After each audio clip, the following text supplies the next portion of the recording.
was just about to say good evening. I was just about to say, and my eyes rolled to the top right hand corner on my desktop. It's not even a laptop, desktop. But forgive me for not getting my words out. It's quite early in the morning. Some are getting ready for Eid celebrations. Some are waiting to do suhoor and fulfill their last fast of the day. But some meetings took place. I don't know if you had a quick look on X on the tube, Sarib.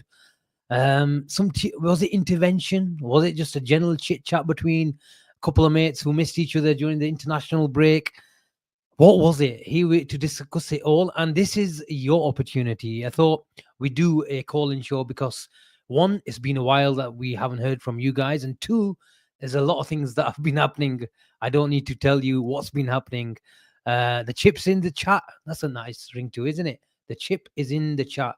Maybe we'll get a bit of a special snippet from maybe a bomber. He's been used to bombers and exclusives, but he told us an update on WhatsApp. Maybe we get an update on YouTube. But welcome all. If you're in bed, tucked up, with a clava around your wife, but slide out of bed, go to the spare room, and give us a call because we're here for the best part of an hour, hour and a half, depending how many people are up, as Sarib promotes the show on Instagram.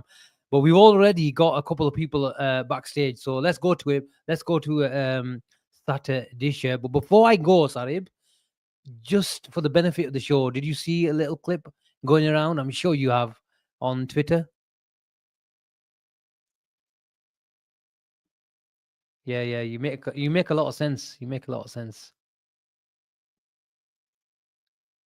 And you've never made so much sense in your life. Keep on going. Keep on going. You're a mute, you numpty. You see that you're not nice. That's not nice. That happened to you. It happens to you all the time. I always actually know that. That's a lie. Sorry. Can I just say, Andy Bolo, Bismillah. It's 20 past 12 on Saturday morning. Here's one of our content creators, and here's another, the owner of the channel, Sajjad Iqbal. Look up, Sarib. Hanji boys. Sat in bed, tucked up nicely, whilst we do the hard yards. So anyway, this is what he says. Yes, Avi, in response to this comment. Gine, the B team are on. I have to come on their show on Friday nights to give them a bit of lift. Without me, they can't do it. They can't even set up a link on StreamYard. Hold on. Never mind anything else. Okay, let's set up a link on StreamYard. Thumbnails. Ulija. Avi had to go out and making thumbnails. I won't flipping go into it more than that, but he knows exactly how bad he is at thumbnails. And then I have to do the show for him. They can't. They have before the show, Sarib. If I show you my phone, nearly every week they have a go at each other before the show. 5 minutes before the show. No, you're hosting. No, you're hosting. This is our content is. When you put two clowns in a room, what are you gonna get? A circus. You ain't gonna get constructive conversation, are you? But when you put two guys that sit down calmly, try to educate people, what are you gonna get? You're gonna get educated. You put two clowns together, it's gonna be a circus. But okay. But we're here to talk footy. But first and foremost, I want to say something. Yeah, these guys here, Saj and Chin, you want to do a call-in show? Oh no, no, it's not for me. Avi, you want to do a call-in? Yeah, you asking me, what do you mean do a call-in? What do you mean? I'm in America. I can't do a call-in. They think they're too big for the call-in. Can't do it. They think they're too big for the call-in. So remember, every time you guys show love to them, just remember they genuinely believe that they're too big for the call-in show. They think you're not good enough, guys. These two don't think you guys are good enough. But us two, sit here and listen because we like to hear the views of other people. Oh no! You know, when Chin's misspelling things, that means he's angry. Anyway, it's nice when you don't get a response from them. So whatever you need to get it out of your chest, just say it. Just get it out. She's been waiting patiently. Let's get our first guest in the building. Sata, Disha, how we doing? You okay? Yeah, Neil? good. How are you guys doing? I'm okay, thanks. It's been a while. I've seen you pop up here and there in the chat, I know I'm but just been it's been busy, a so while. like haven't been always following, all the channels. I mostly like watch so much YouTube while working. So I was actually working and then I was going from one video to another and I saw you guys are going live. My notification popped up. So Oh, good stuff. At least you've got us on bell. That's the main thing. yeah, But a lot's been happening. I know. What do you make of it? This is your show. You tell us what you want to talk about. Nothing really. I think they're just hanging out together. Not much. Oh, yeah, you want about the meeting, yeah? So Oh, what do I you, what do thought you, that's what you guys were asking. But did you mean like in general what I mean? Like about what I make of the situation? we're allowed to dream. We believe in miracles. We believe in interventions. I mean, I think he's going like to be very, but I mean, I've been like really avoiding social media ever since the news broke because like everyone's been so hysterical that I'm Mm. like, nah, I'm too old and too mature to take part in this hysteria. Like, if he wants to go, he goes. He's my favorite Liverpool player, by the way. So I really want him to stay. Trent. Yeah, why Wow. not? Fair enough. I'm very attached to all the academy players. I have a lot of affection for them. So, I Okay. mean, that does not mean I think he's the best player in the team. It's Oh, obviously, yeah, I know. yeah, but like you get attached to certain players or so Yeah, on and so yeah, forth. yeah, So, yeah. I think so. For me, it was him and Mane. I mean, in the But what are your general thoughts? Because do you understand the frustration and the anger not that really. I'll be he very has? You honest. don't understand it, no? Mainly because like the way people talk about these things, I just personally don't see through that lens. Like, as long as you're a good player, you give me good football while playing for the team, Hmm. and like you're in general a decent human being, so that supporting you does not make me look like an idiot, Yeah. I'm just fine with it. And it's not just for him. I think all of these three players have just given this club, let's be honest, they're responsible for 100% of our Premier League success and 50% of our Champions League since the 90s. So I respect, as an adult, I respect them as adults who are taking adult decisions in their lives. So if they Hmm. want to move on, I fully respect that. That's why I have actually been very much out of social media, because I just don't relate with a lot of the, I mean, a lot of the over emotions that these fans are, lot of the fans are showing. And now the thing is, the thing about Twitter is everything is over magnified there, and people just do too much. And Yeah. I'm quite certain a lot of the people there are just too young. They Hmm. haven't seen the club before club. A lot of them haven't, because they're just too, or not meaningfully, to kind of understand what's going on. They haven't seen the asylum that people who are older than them have lived through, to be very honest. So, I mean, he wants to, and first of all, he's not going to some any random club, right? He's going to Real Madrid. Yeah. Hmm. And I understand. I mean, I can't say I understand the frustrations, because as far as selling him and all is concerned, getting a fee, that's a club's job. I can't pretend that a multi-billion-pound organization were Hmm. like suddenly sleeping. How do you think he's handled the whole situation? I have on see, the thing is, I have known since September that he's leaving. Now I'll say this, okay? I'll just give you guys my thinking. You can disagree with me. Can you tell us who told you that? No one. That's just what I feel. Me and my husband are both Liverpool fans. And my brother is a United fan. So we Oh. discuss this often, stuff like that, right? What's going on with our club. Now, there is a long-standing pattern when it comes to Liverpool to do only 75% pretty much. And I'm being optimistic of what's required, because this transfer window, we did 0%. We have a long history of letting players go for free, starting 2021. And the only difference this time is this is a player that we want to keep, so we really don't care. We care that they're not staying. We didn't care when Firmino left. Firmino wanted a bigger contract. But that's what it was, wasn't it? They were at the end of their careers. Yeah, but again, that's a selfish point of view from the fans' perspective. Can you hear me? No, I can hear you, but Sarib, I Yeah. can't hear you. Okay. So what I meant was that's a selfish point of view from the fans' perspective.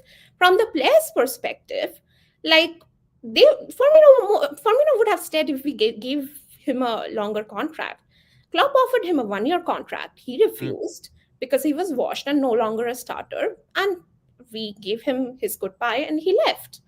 This time Trent just wants to leave, and the difference between he probably wants to leave. He wants a new experience, by the which I find relatable. I left home quite young for my career. I'm from Calcutta. I live in an entirely different continent, right? I've been living by myself from a fairly young age. So I understand why a 26-year-old who was never like meaningfully, lived out of Liverpool would want a different experience, so on and so forth.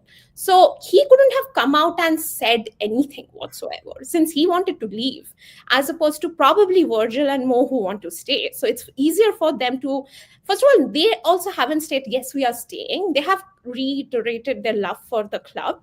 But my point is, we already know Trent loves the club, right? Like, it's not an up for debate. He's been here since he was a kid. He has done things for the club, which, let's be honest, no other Scouser did. So I mean, personally, I mean, rather speak with your actions than your word. You don't have to tell me you love the club.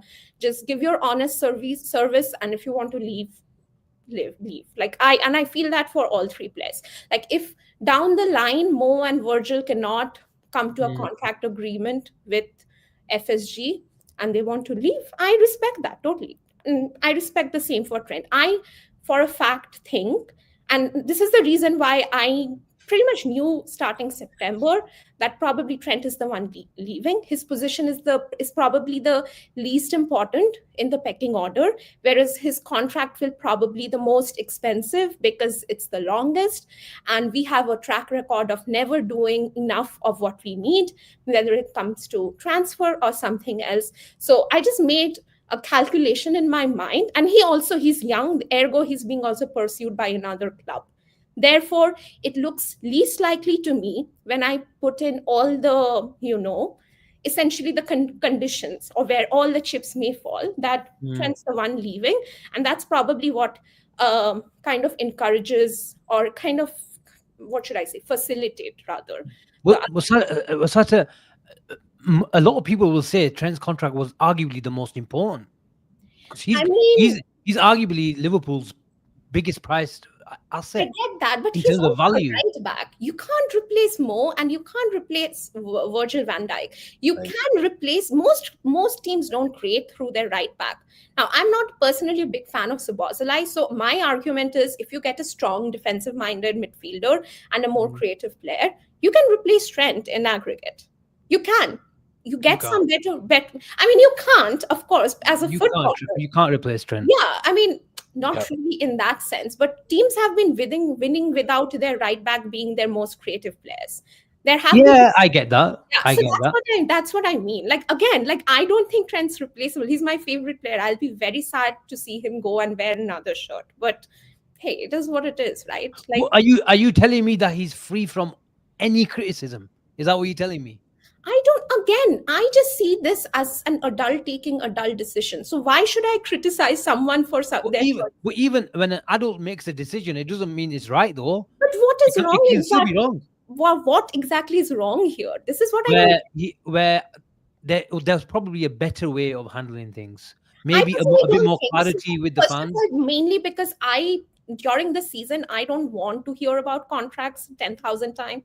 Like what you want to do is you want to listen to your vice captain make an interview. When was the last time you heard him on an interview, bar the one that he did a couple of weeks ago? Maybe it's I spoke to a journalist a couple of days ago, and he goes, the last time he stopped in the mix zone was I think mid-September. This is our vice captain. I'll be honest, mate. I just don't care about these things. Come on. No, why don't you? He's got a position of responsibility. I watch football maybe twice a day, if possible during the midweek, but then I'm working. So that's pretty much what I get. That's irrelevant though. If you don't watch football often, that's irrelevant. If my vice captain is not doing interviews, I mean, he's not my vice captain. He's of course Liverpool. he is. You're a Liverpool fan. Yes, he's Liverpool's vice captain, but I just don't. Maybe maybe again, I'm fully clarifying. This is just a personal thing. I don't want to hear from Trent more Virgil talking about their contracts 5,000 times. No, I don't want. If he doesn't want to talk about a contract, that's fine.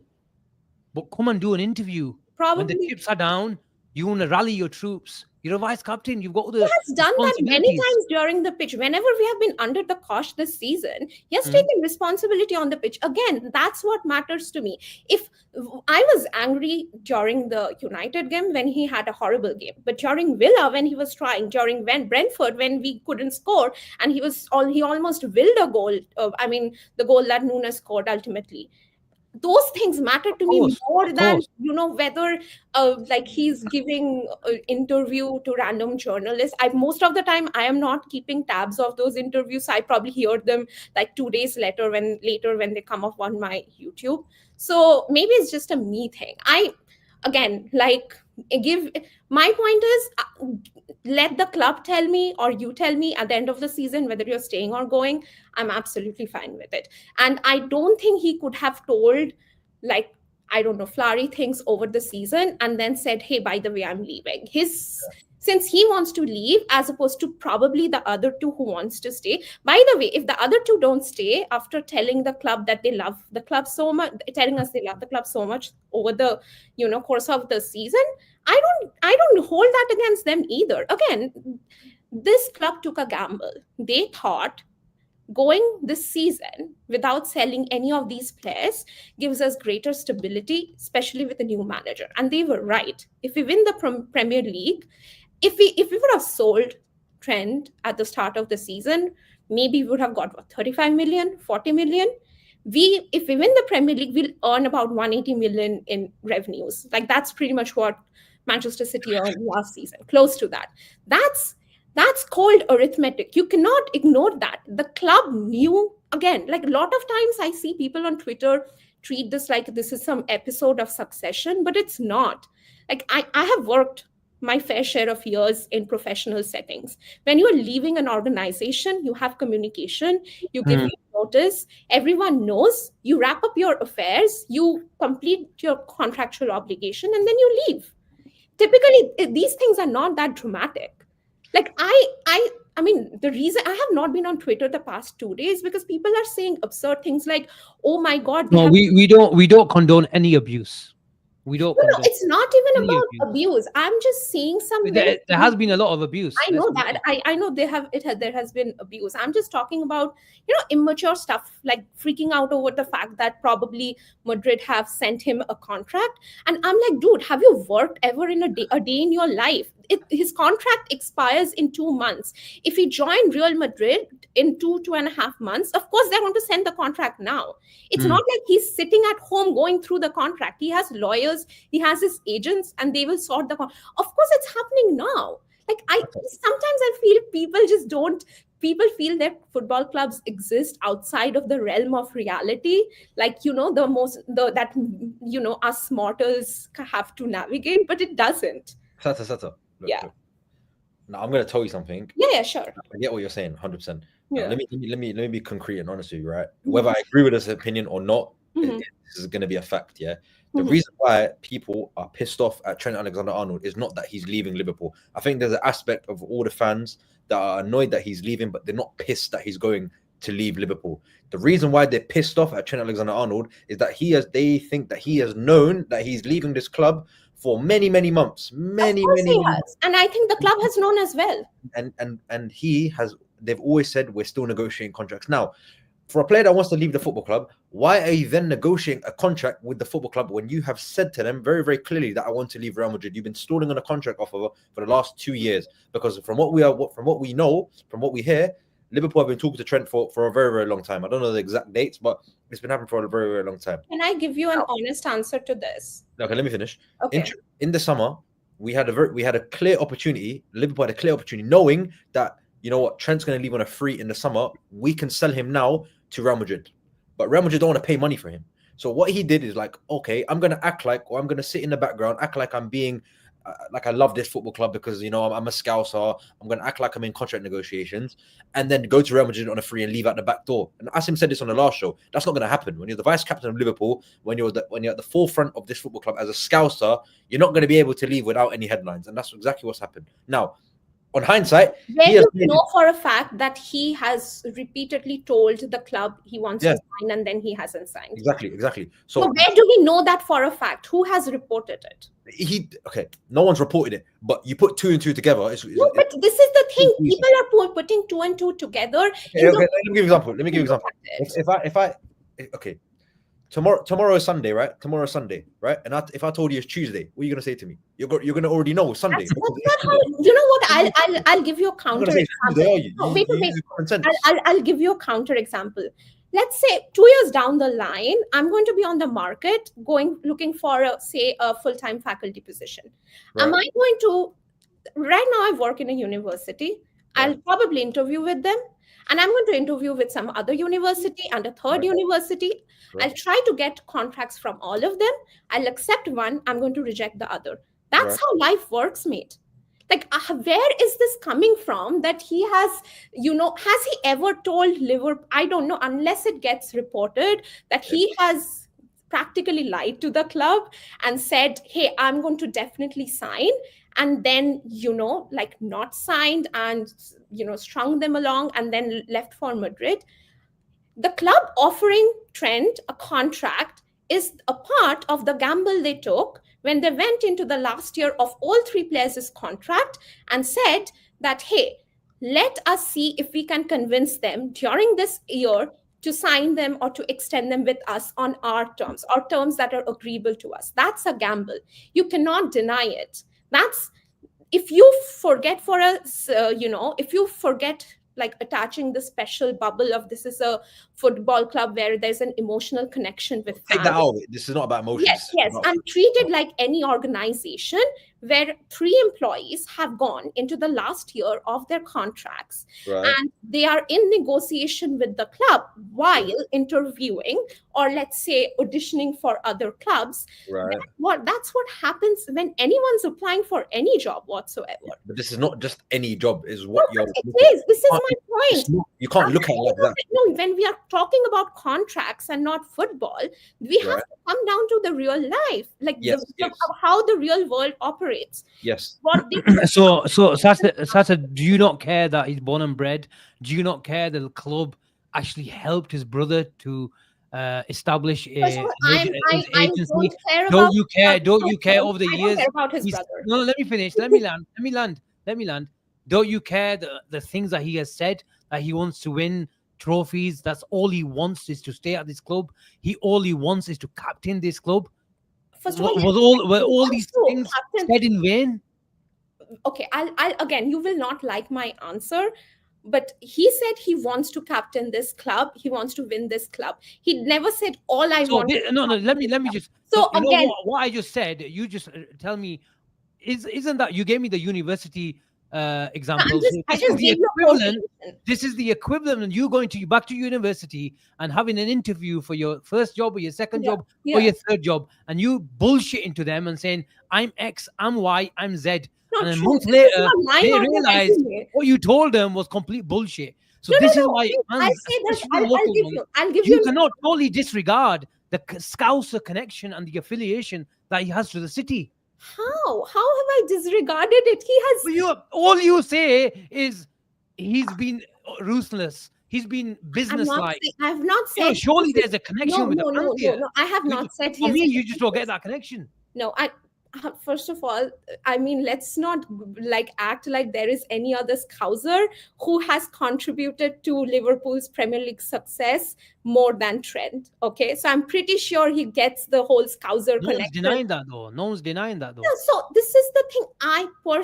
To me, actions matter more than words. And let's be honest, you are okay. A lot of adults change their mind. Just because 3 years back he wanted to captain Liverpool more than anything. And this is why the fans wanted. Look, I don't think the fans have a big problem on. Look, yes, it hurts. He's leaving on a free. Yes, it hurts. He has the affiliation. But I tell you what's made it worse, and the reason why he's getting a lot of criticism is because he's been quiet.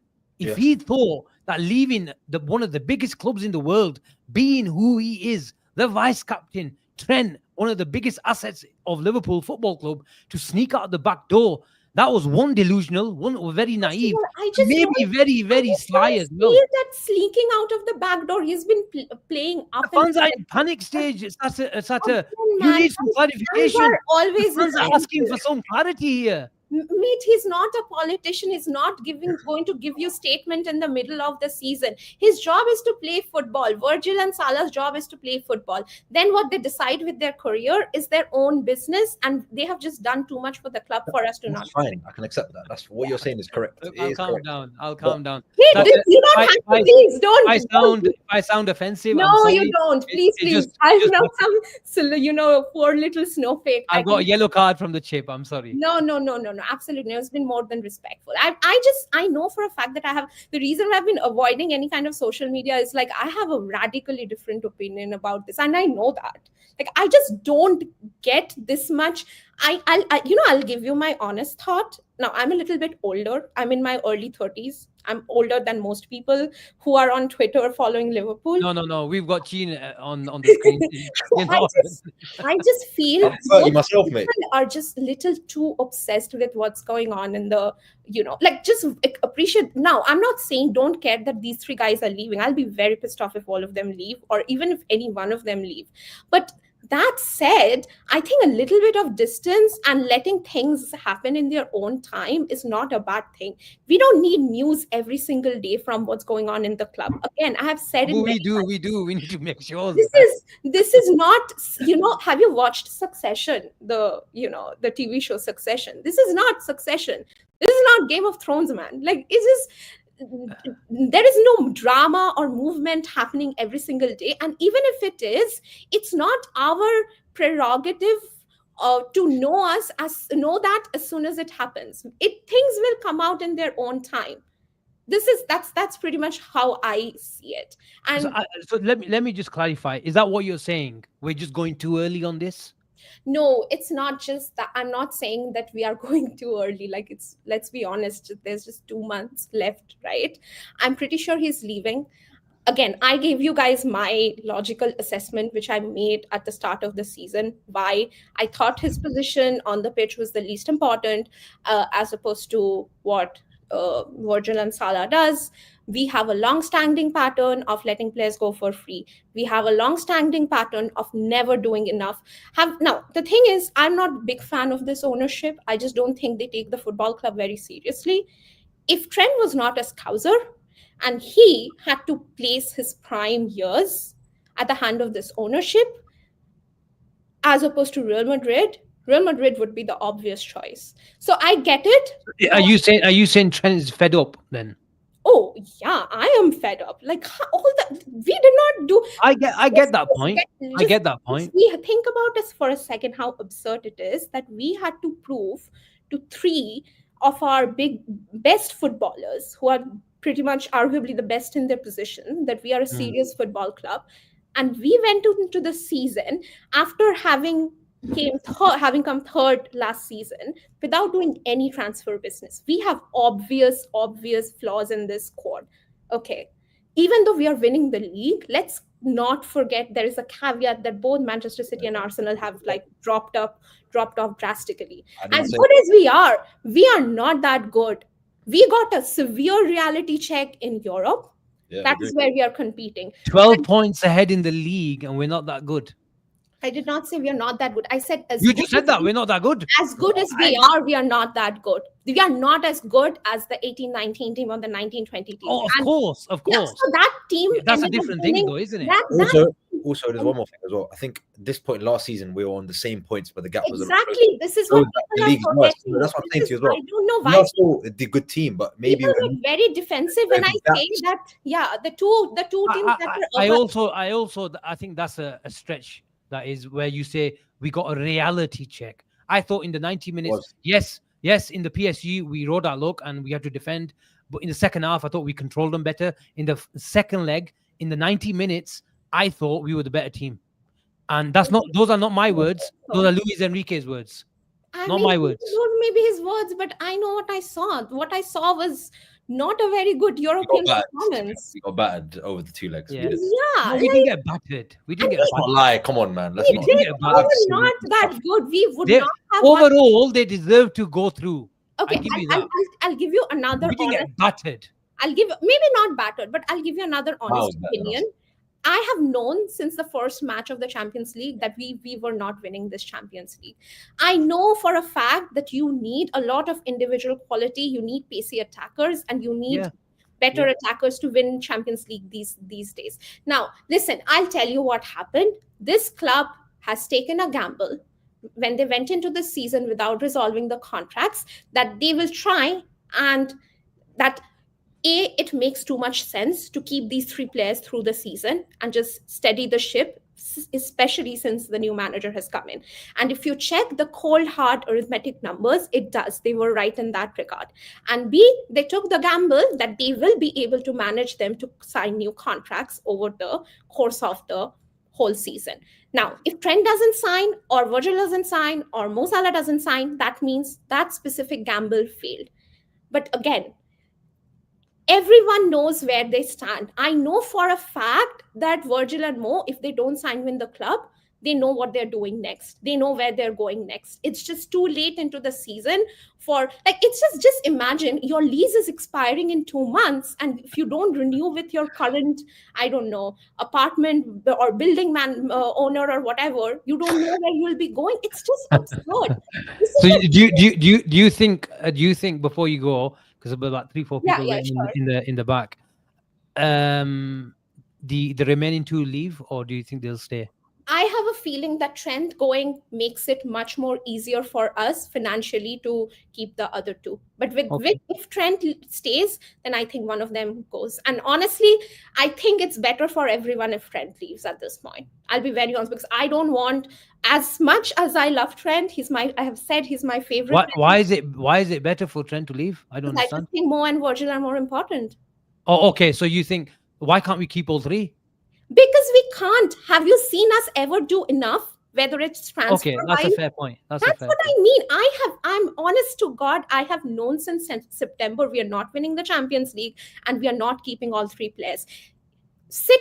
Remove emotions I'm not a super emotional person when it comes to these things. I think it's obvious now, because I don't care about a lot of things that other people care about. But if you deep it for a second, just keeping aside all these things like loyalty and honor. First of all, everyone's talking like they're all Mother Teresa's, honestly, online. Like they have never put their own personal ambition before anything. Again, I will value actions more than anything. Don't give me your words, just give me your honest service. Be a decent human being while I'm supporting you, and just leave. If you want to leave, I'll respect you as an adult. It's not the player's job to make money for the club, honestly. And again, I have never cared when a player is coming in, how much they cost, what was their transfer, price. And I don't care how much money we make off a player. That's not why I'm a football fan. I'm not an accountant. Why? So you support a club that hardly spends money, but then you're okay with players leaving for nothing. Again, if the football is great next season, why should I care? Because I'm a football fan. I'm not a I don't know, Liverpool accounts fan. Right? Say if we sold Gravenberch next season for 80 million and we replaced him with Joe Allen, will you be okay with that because you support the club? Again, it's Joe Allen, mate. How can I be okay with that? What you're saying is a contradiction. What you say is a contradiction to me, because you tell me you're not a big fan of FSG, which we're all in agreement with, and then you say, if the football's all right, not about you have to provide the manager the tools. You're telling me there's gonna be good football without Salah and Van Dijk and Trent. No, and then you say you have a laissez-faire attitude of I do have a laissez-faire if the football's great. We have to shout about it. If the tools are not provided to your manager, how do you expect the football to be great? I have a laissez-faire. They go in hand in hand. Generally speaking, yeah, they do. I don't deny with that. You do deny it because it's a contradiction. I have a laissez-faire attitude with people obsessing over how much money we spend or buy, but that does not mean I don't care about the football. I care about the football. Now, if you can bring me Charlie Adam from the past and we win the league next season, I don't care. right? But again, It's not going to happen with Charlie Adam, is it? exactly, that's what I'm saying. Just show me enough ambition to make us a well-run football club. If you just just look at the cold hard fact for a second, more than how much we have spent and not spent, we have been run horribly over the past few years. That just shows a lack of care. We have my most important issue with this ownership is they're extremely neglectful. Like, we have been blaming Jurgen Klopp for, I don't know, wanting all. I agree with you in regards to the ownership. Whatever you say about the ownership, I agree with you. I don't think it ran horribly, though. I think that's a stretch. I don't think it ran horribly. I mean, by horribly, I mean, look at how many players. She means like we're always short. I think that's. It's not just always short, right? The whole. I think they've also been run quite unprofessionally over the past few years. Like, if this was my university or my department, I would be quite horrified, right? People. I want to visit your university. No, they're quite well run. They're quite expensive, bloody hell. No, I said they're quite well run. I don't. No, I want to go to this well-run university. But I'm not a student. I'm a teaching fellow, so it doesn't matter. Not bad. I work there. I don't study there. So yeah, okay. yeah. So that's what I mean. Okay, Satya, look, you've been absolutely brilliant. Thank you so much. Thanks. And we went over about 30 minutes, but it was a brilliant conversation. Welcome back anytime. Sure. So thanks for your time and look after yourself. Yeah, you too. Take care. Bye-bye. Wow. What am I doing, Jude Bellingham? Listen, since the last call, I think there's about 5-6 people. So I'm going to add the next 2. Then I'll bring Zidane, Bashi, and Alamin later on. Danish has just hopped on as well. So let's bring in Luke and Adnan. I love him already, mate. I love him already. I was just about to say, was that deliberate, bringing in, putting on Gakpo's profile picture, because you can't win the league with Gakpo, can you? Oh! Yeah, surely not. How we doing, Luke? First time, eh? Yeah, I mean, I'm always in the comments and that, and I donate now and again, but, nice to be on. Yeah, Luke, what do you want to talk about? Or is there just one thing that we have to talk about? I mean, it's always going to be Trent, in it, really. Like, it's just one of them things that it's just going to be here for, like, the next few weeks into the next month. What do you make of it? You've been listening for the last 20 minutes about Satya's. I've been calling her Satya, but I don't even know if that's a nickname. But, yeah, so apologies for that if it's not. But you've been listening patiently in the backstage. Do you agree with her? But look, he's an adult. He's run down his contract. He's been professional towards the club. He's given effectively 20 years to the club because he joined them at the age of 6 in the academy, and he's just going on to pastures new. What do you make of it all? Nah, I don't agree with that at all. It's one of them where he's disrespected the club so much over the last year from what he's been doing, just not speaking up as the vice captain. It's especially when Klopp put him in that position to hope that he would come up and maybe even sign that contract, but he's just been nowhere, and his performances on the pitch as well have been showing that. So okay. It's I know it's quite an obvious question to ask you, but what? Okay, you do seem annoyed. You do seem annoyed about Trent leaving. I'm sure everyone else is. But what annoys you more? The fact that he's not communicated, or the fact that he's leaving in general? Which one annoys you, or is it both? I'd say it's a bit of both, to be honest. So you're annoyed that he's leaving Liverpool. You're annoyed plain, regardless of his transfer. Even if he came out and said, "I'm leaving," you'd still be pissed off at him if he left. I guess so, yeah, because he is like a Scouser, born and bred for the club. So, as well, you've seen Virgil and Salah speaking very openly about the contract situation. Most of the time throughout the year. That's fine, Luke. But what I don't agree with is why are we looking at every player in the same stratosphere? Because some player could have and I know you're going to say, "Oh, Trent said he loves this."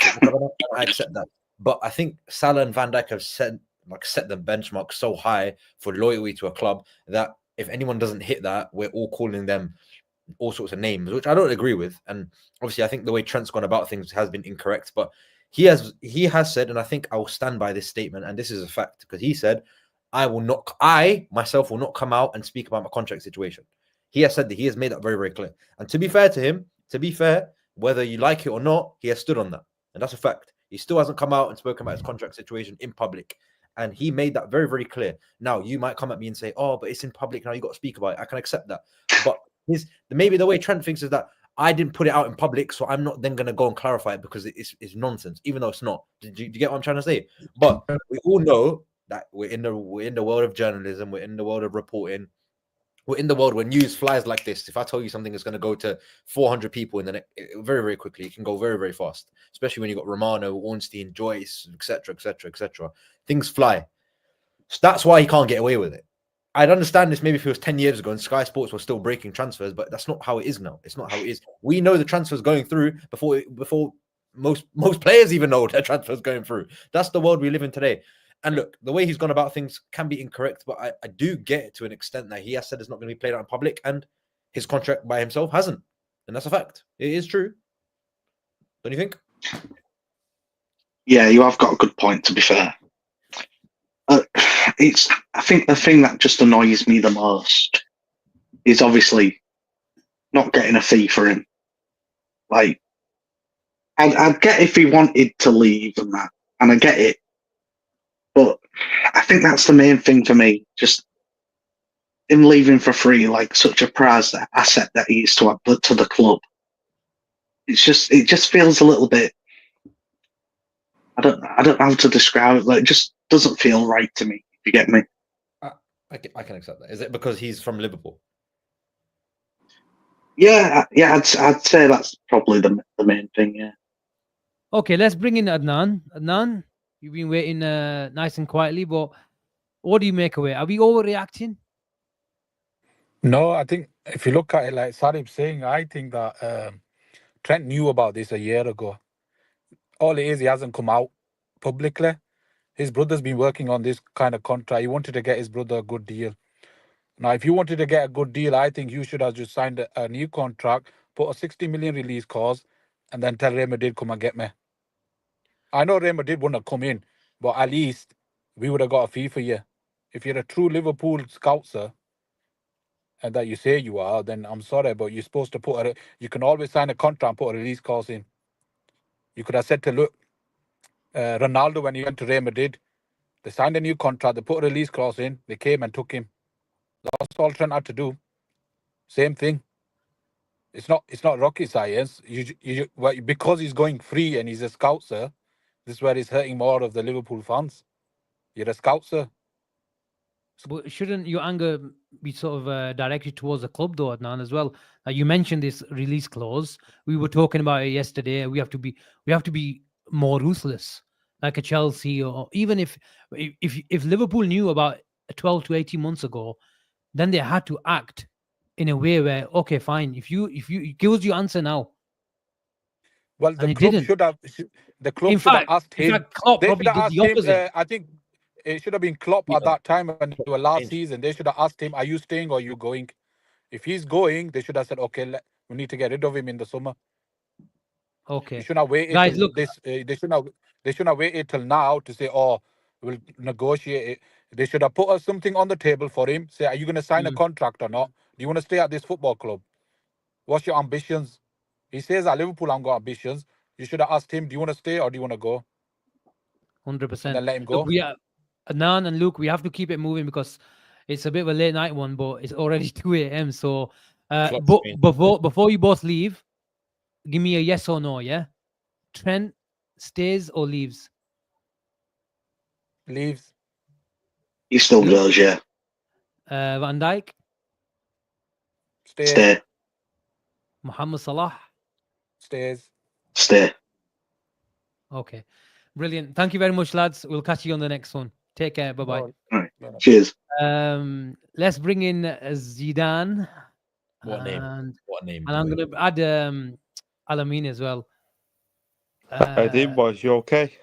How are you doing, Zidane? What's going on? Are you Not calling too from bad, mate. France? Are you calling from Spain? Are you Nah, I've got- half as good as Zidane? What position do you play? I've got from Manchester, bro. Real Madrid just can't leave us alone, can they? Just leave us alone, man. Just leave us alone. Can you not hear me all right, yeah? Are you? Yeah, we can. Are you a Liverpool fan, Zidane? Yeah, massive Liverpool fan. Ironic. For one thing, I don't agree with you guys. I think to an extent, okay, the anger can be directed at the club. But you've got to remember, in that time, though, Michael Edwards left. Julian Ward left. Was he called Julian Ward? That guy, yeah. We had that German director. The Germans went for like 6 months. And then, 4 months later, Klopp left. All of them left. So you've got to remember, as a business, as a club, right, you've had a lot of change at the top, right? The club's a bit of turmoil in terms of, you know what, we have to get a new manager in, whatnot. So you got, I think you can understand to an extent why, you know what, Salah, I think it's a bit different because of age or whatnot. You can understand where there's negligence towards Konate, Trent, and Van Dijk, in my opinion. Don't get me wrong. They should still, do you know what? Someone should be there, like hold the situation, like scruff of the neck or whatnot. But I think to an extent, you've got to understand the caveats. Do you know what I mean? Right. Yeah. So you said Edwards was not at the club, or he joined the club in the summer. He's come back this summer. Yeah. I know. But if we know, it's quite obvious to see a guy is stalling on a contract for so long, and people go back to the time he signed for 4 years rather than 6 years, and they try to make, you know, puzzles out of that. And I can see it, but I just think that's a bit of a stretch. But Edwards left. Obviously Hughes has come in. Edwards left and come back. Hughes has come in. Julian Ward's left and come back. Klopp's obviously gone. George Schmadtke's obviously gone. A lot of change at the club. But truthfully, it's not hard to get a contract done. It really doesn't take that long. And people are going to have a go at Trent saying, "Oh, you should be privileged to play for Liverpool," and I get that. And look, basically what I'm trying to say is, ultimately, I can't knock a guy that wants a new challenge, but I'd rather him communicate with that. And we keep pointing fingers at Trent. We have to also look at the club. It's not hard to do a contract. If you can bring a new manager in, you assess the squad. I'm pretty sure Michael Edwards knew before even he came back to Liverpool that Trent wanted to leave the club. He's not stupid. Like, if we don't know what's going on in the club and we're not even there, I'm sure Edwards, who's been at that club, knows the club inside out. I'm pretty sure he's got people that he knows in the club as well. It's not hard to figure out. Why was this not being dealt with earlier than we expected before we knew Klopp was leaving? Why was this not done back in the summer of 2023? Why was it not done then? Because we didn't have much change at the club that time. We lost what? Milner, Keita, Oxlade-Chamberlain, a lot of midfielders went out. But apart from that, the core of the squad remained. Everyone else was there. Van Dijk, Salah, Robertson, Alisson, obviously Firmino left, but Salah. There was not much for me. That 90% or 80% of the squad was the same. We just changed the midfield. I'm pretty sure it would not have been difficult to put a contract down, especially after giving Trent the vice captaincy. So why wasn't it spoken about then? No one's got an answer for that. Yeah, I would guess so. But I think I saw on Asim's Twitter that Trent was offered 320k. I don't know if that's true. That's what I've been told. But and after that, to be honest with you, quite a few reliable guys who you probably follow as well on Twitter. That he's been offered much lower at Real Madrid. Did you get me? No, the official wages will be lower, but if he's getting if he's getting 30-40 million pounds, and that will be staggered towards across his wage, he'll end up on 400 grand. What are you, Zidane? I don't think, to be honest with you, I'm more pissed off at Trent's brother more than anything. I think he's the rat. I'll be honest with you. I think he's a bit of a mong. I don't like him. And I don't know if you've noticed, bro. I genuinely thought all three would sign at the start of the season contracts, but honestly, until the news broke out last week, I genuinely thought Trent would sign. But I swear to God, bro, yeah, this season I'm looking at Trent play. I don't think he's been the same this season. Like, I don't think his attitude's been all there. I don't like. Obviously, the United game, he's walking back. 100%. We did a show last July, or was it May? When was Klopp's last game? May, wasn't it? May, yeah. And I was privileged to sit next to an ex-player who's very, very, very close to the club. And I can remember. I don't know if you guys remember. Yeah, I know. We said, look, this player told us that he thinks Trent will leave next summer. Yeah. And that's how he's materializing. So maybe there was something in the club. And I believe that Jurgen Klopp gave Trent the vice captaincy to get those Real Madrid thoughts out of his head. I agree. And don't get me wrong. I think Trent's a baller. Like, I think he's so unique. I think there's only one Trent in the world. I don't think there's anyone plays like him. I agree with you. A right back, I think he can unlock a defense. Like, we struggle sometimes to unlock a low block, and I think you need Trent. Like, I think he's a worldie of a player. But I think this season, like, his attitude, I think you can tell, bro, in the games. You watch the games, he's walking back. Like, Yeah, look, there is that. He's on this Especially Instagram Man hype, United, bro. you just don't do that. Yep. Yeah, he's just walking around. Wants to get Instagram pics, bro. In my opinion. Well, Zidane, what I would say is some of the fans, look, generally speaking, the majority of fans really, what you said about Trent, that's the opinion of many fans. What I would say is that probably the most vocal guys who have been across social media who've been absolutely lambasting him. They for me anyway, for their sort of opinions on social media, they thought Trent's shit anyway. So if you thought he's shit, why are you so bothered? He's leaving. That's what I don't get. Well, maybe it gets a bit of traction, it gets a bit of clicks. Yeah. I agree with that, but I also think that I know Trent's get a lot of hate, but I think that's what's unique about Liverpool fans, though, especially the Scousers. That's what makes, because like they either love you or hate you. Do you know what I mean? I don't think there's any in between. Like if he's signing like a 5-year contract now, it would be the best thing since sliced bread. 100%. Do you know what I mean? But now he's leaving. He's like Judas. I think that's just the nature of Liverpool fans. Yep. Do you know what I mean? They either hate you, like if you're outside of Liverpool, they probably hate you. But if you support Liverpool, do you know what I mean? They love you. It's true. We all cried about Zubimendi staying at Sociedad, no ambition, no this. Why he's staying at Sociedad when Liverpool coming through? But when this happens to our player, we all cry about it. Of course. That's football, isn't it? Yeah, I know. I'm not sure about the Trent and the ambition part, though. I don't know. I think he wants to go there just for like a bit like Jude Bellingham. I think he could achieve. I think Liverpool are on the cusp of something great at Liverpool as well. Like in terms of the Premier League, like we've won the Premier League with like the same squad as last season. I think, don't get me wrong, we need to invest in that, but I think he can still achieve a lot at Liverpool as well. I think it's ambition. Of course. Well, I think I don't think it's ambition. I think it's ambition. He's going to go to a club that are going to be competing. Not let's say that we don't, but you look at historically, Real Madrid win the most trophies, they sign the best players, and they make the most money. You put all three of those in one situation, you are getting. Look, they've won what 15 European Cups now, 15 European Champions Leagues / European Cups. They virtually win La Liga every single season. You've got Mbappe, Vini, Rodrigo, Valverde, the likes of Modric are there as well. But they've got a really, really good squad. Bellingham there as well. They've got a very, very, very good team. And that's not a knock to Liverpool. It's a fact. They win the Champions League because they have the best players. Why would you not want to be a part of that? Trent's won everything at Liverpool. He now then wants to go on to stardom and probably play for Real Madrid, become a Galactico. And he's got a nice core of young players there that are going to fit his mold. He's going to go straight into the team. Why would you not do that? Maybe he just wants a new challenge. And I do understand the point where people are pissed off at him saying, oh, but you said you wanted the captaincy 5 years ago. And I find, but 5 years is a long time. What I think last week and what I think now might be different. What I think today, something might be different tomorrow. Some people thought Gakpo won't win your league. And now that he's the best left wing in Europe, things change. Now, you know what I mean? It's just life. Gakpo's not the best left winger in the Premier League or in the world. Gakpo's the best left winger. Behave, man. Just behave. Anyway, listen. I mean, anyway, firstly, not mine anyway. Eid Mubarak, bro. Just putting it out. Ramadan Mubarak. No, I'm going to buy the Newcastle kit with Moonpig written on it. Before you come in, Alamin, let me just get through some super chats. DB85, sorry, you sent this at the start of the show and I didn't see it, so apologies, mate, if you're not in the chat. He says nobody is saying to talk about contracts 1,000 times. Be a vice captain and don't hide like he has. She's conflating badly. I think that's one Sata was in the show.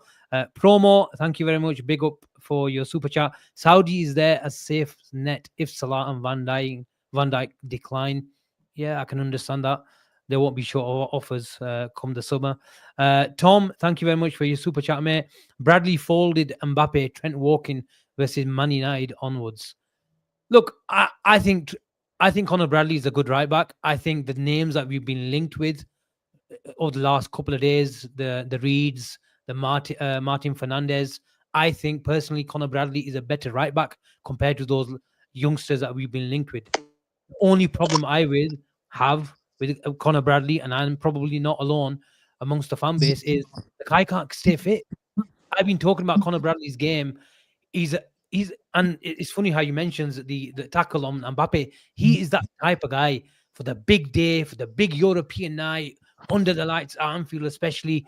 He will give you 100%. But has he got the maturity in his game to go and play not at 9, 10 out of 10 in terms of intensity week in, week out? Because you're going to get injured. The way his game is, the way his intensity is, the way he likes duels and gets about in tackles, it's all brilliant on the big night. He's just If Nico you get Williams. injured every 2-3 weeks, He's Nico Williams. What he is. There's no difference. sorry, Yeah, the problem is that Bradley is not going to win you a Premier League. Trent is. oh, don't say that. Don't say that. No, I said that about Gakpo. No. Hold on a second. Hold. Just like Thank God for that.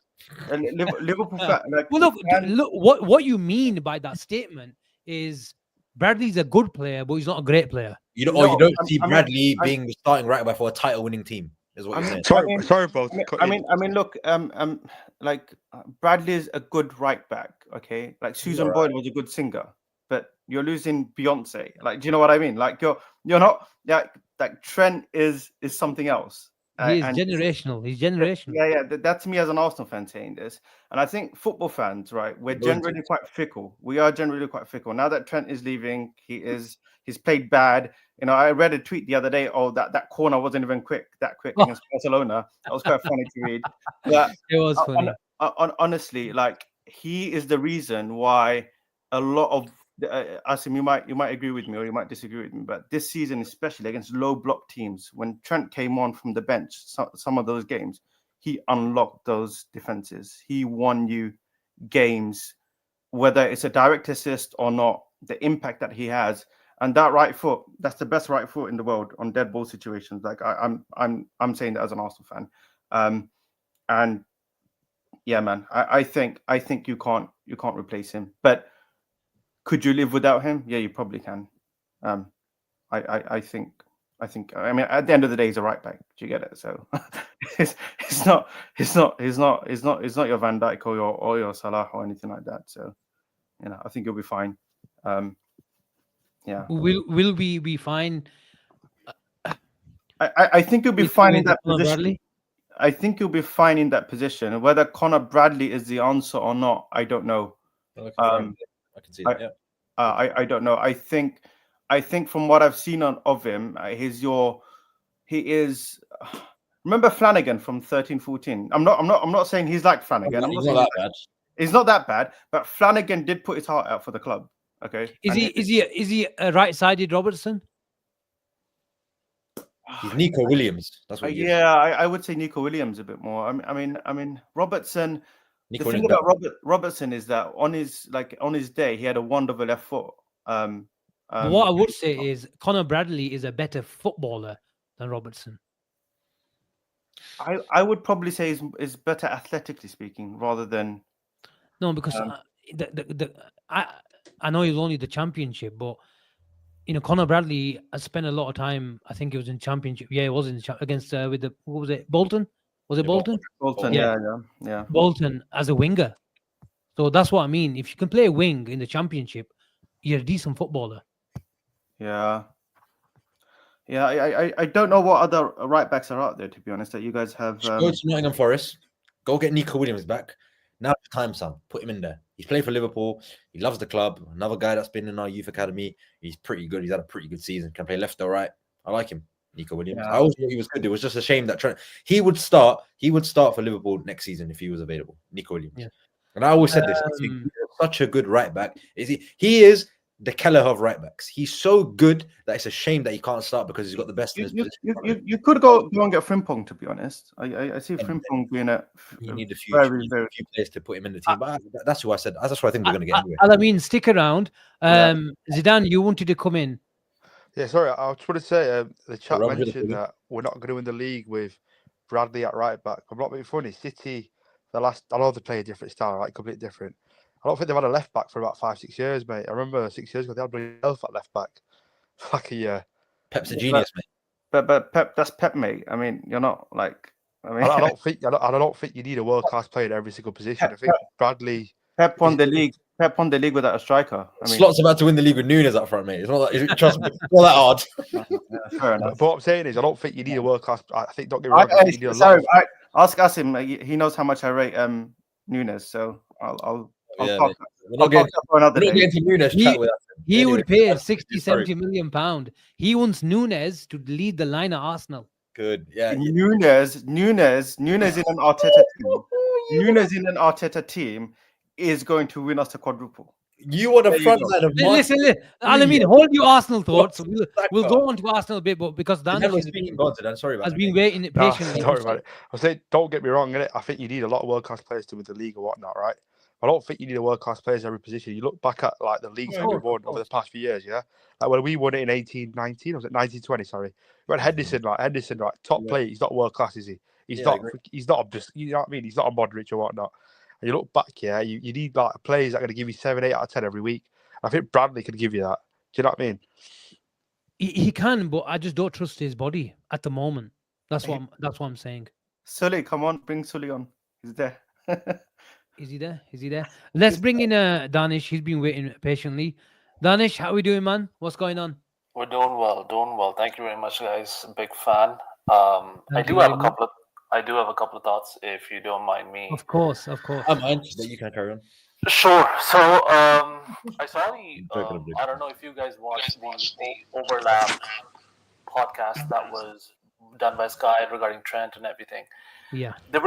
I know they talk a lot of bullshit usually regarding Liverpool in any way and whatever Gary Neville was saying, but I think there were two important points that he brought up.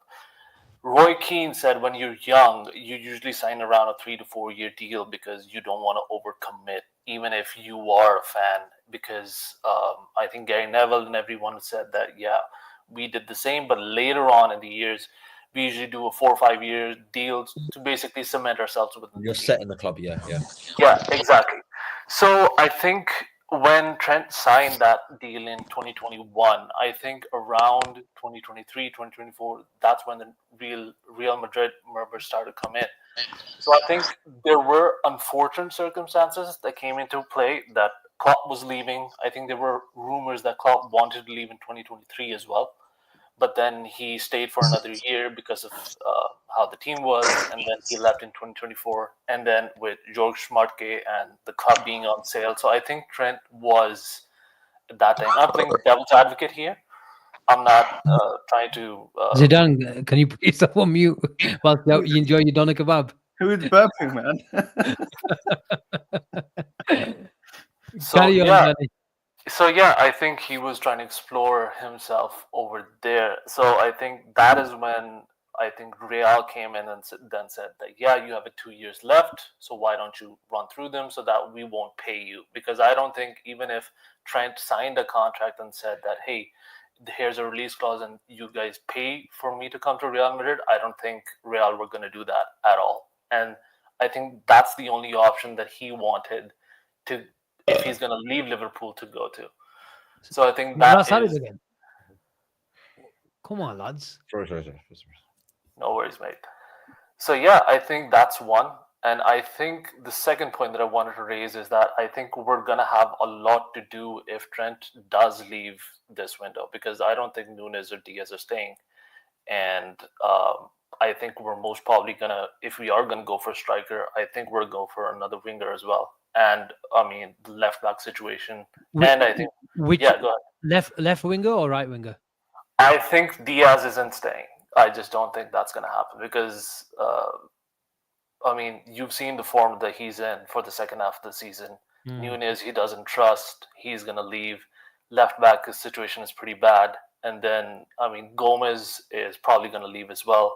Kwanzaa, a lot of stories on that. So I think, I mean, it's pretty up there that, yeah, if Trent leaves, you have a right back situation to deal with as well. And with all these things, I don't think FSG is going to bring out the money for that. So I think these are important. Do you think Van Dijk and Salah stay?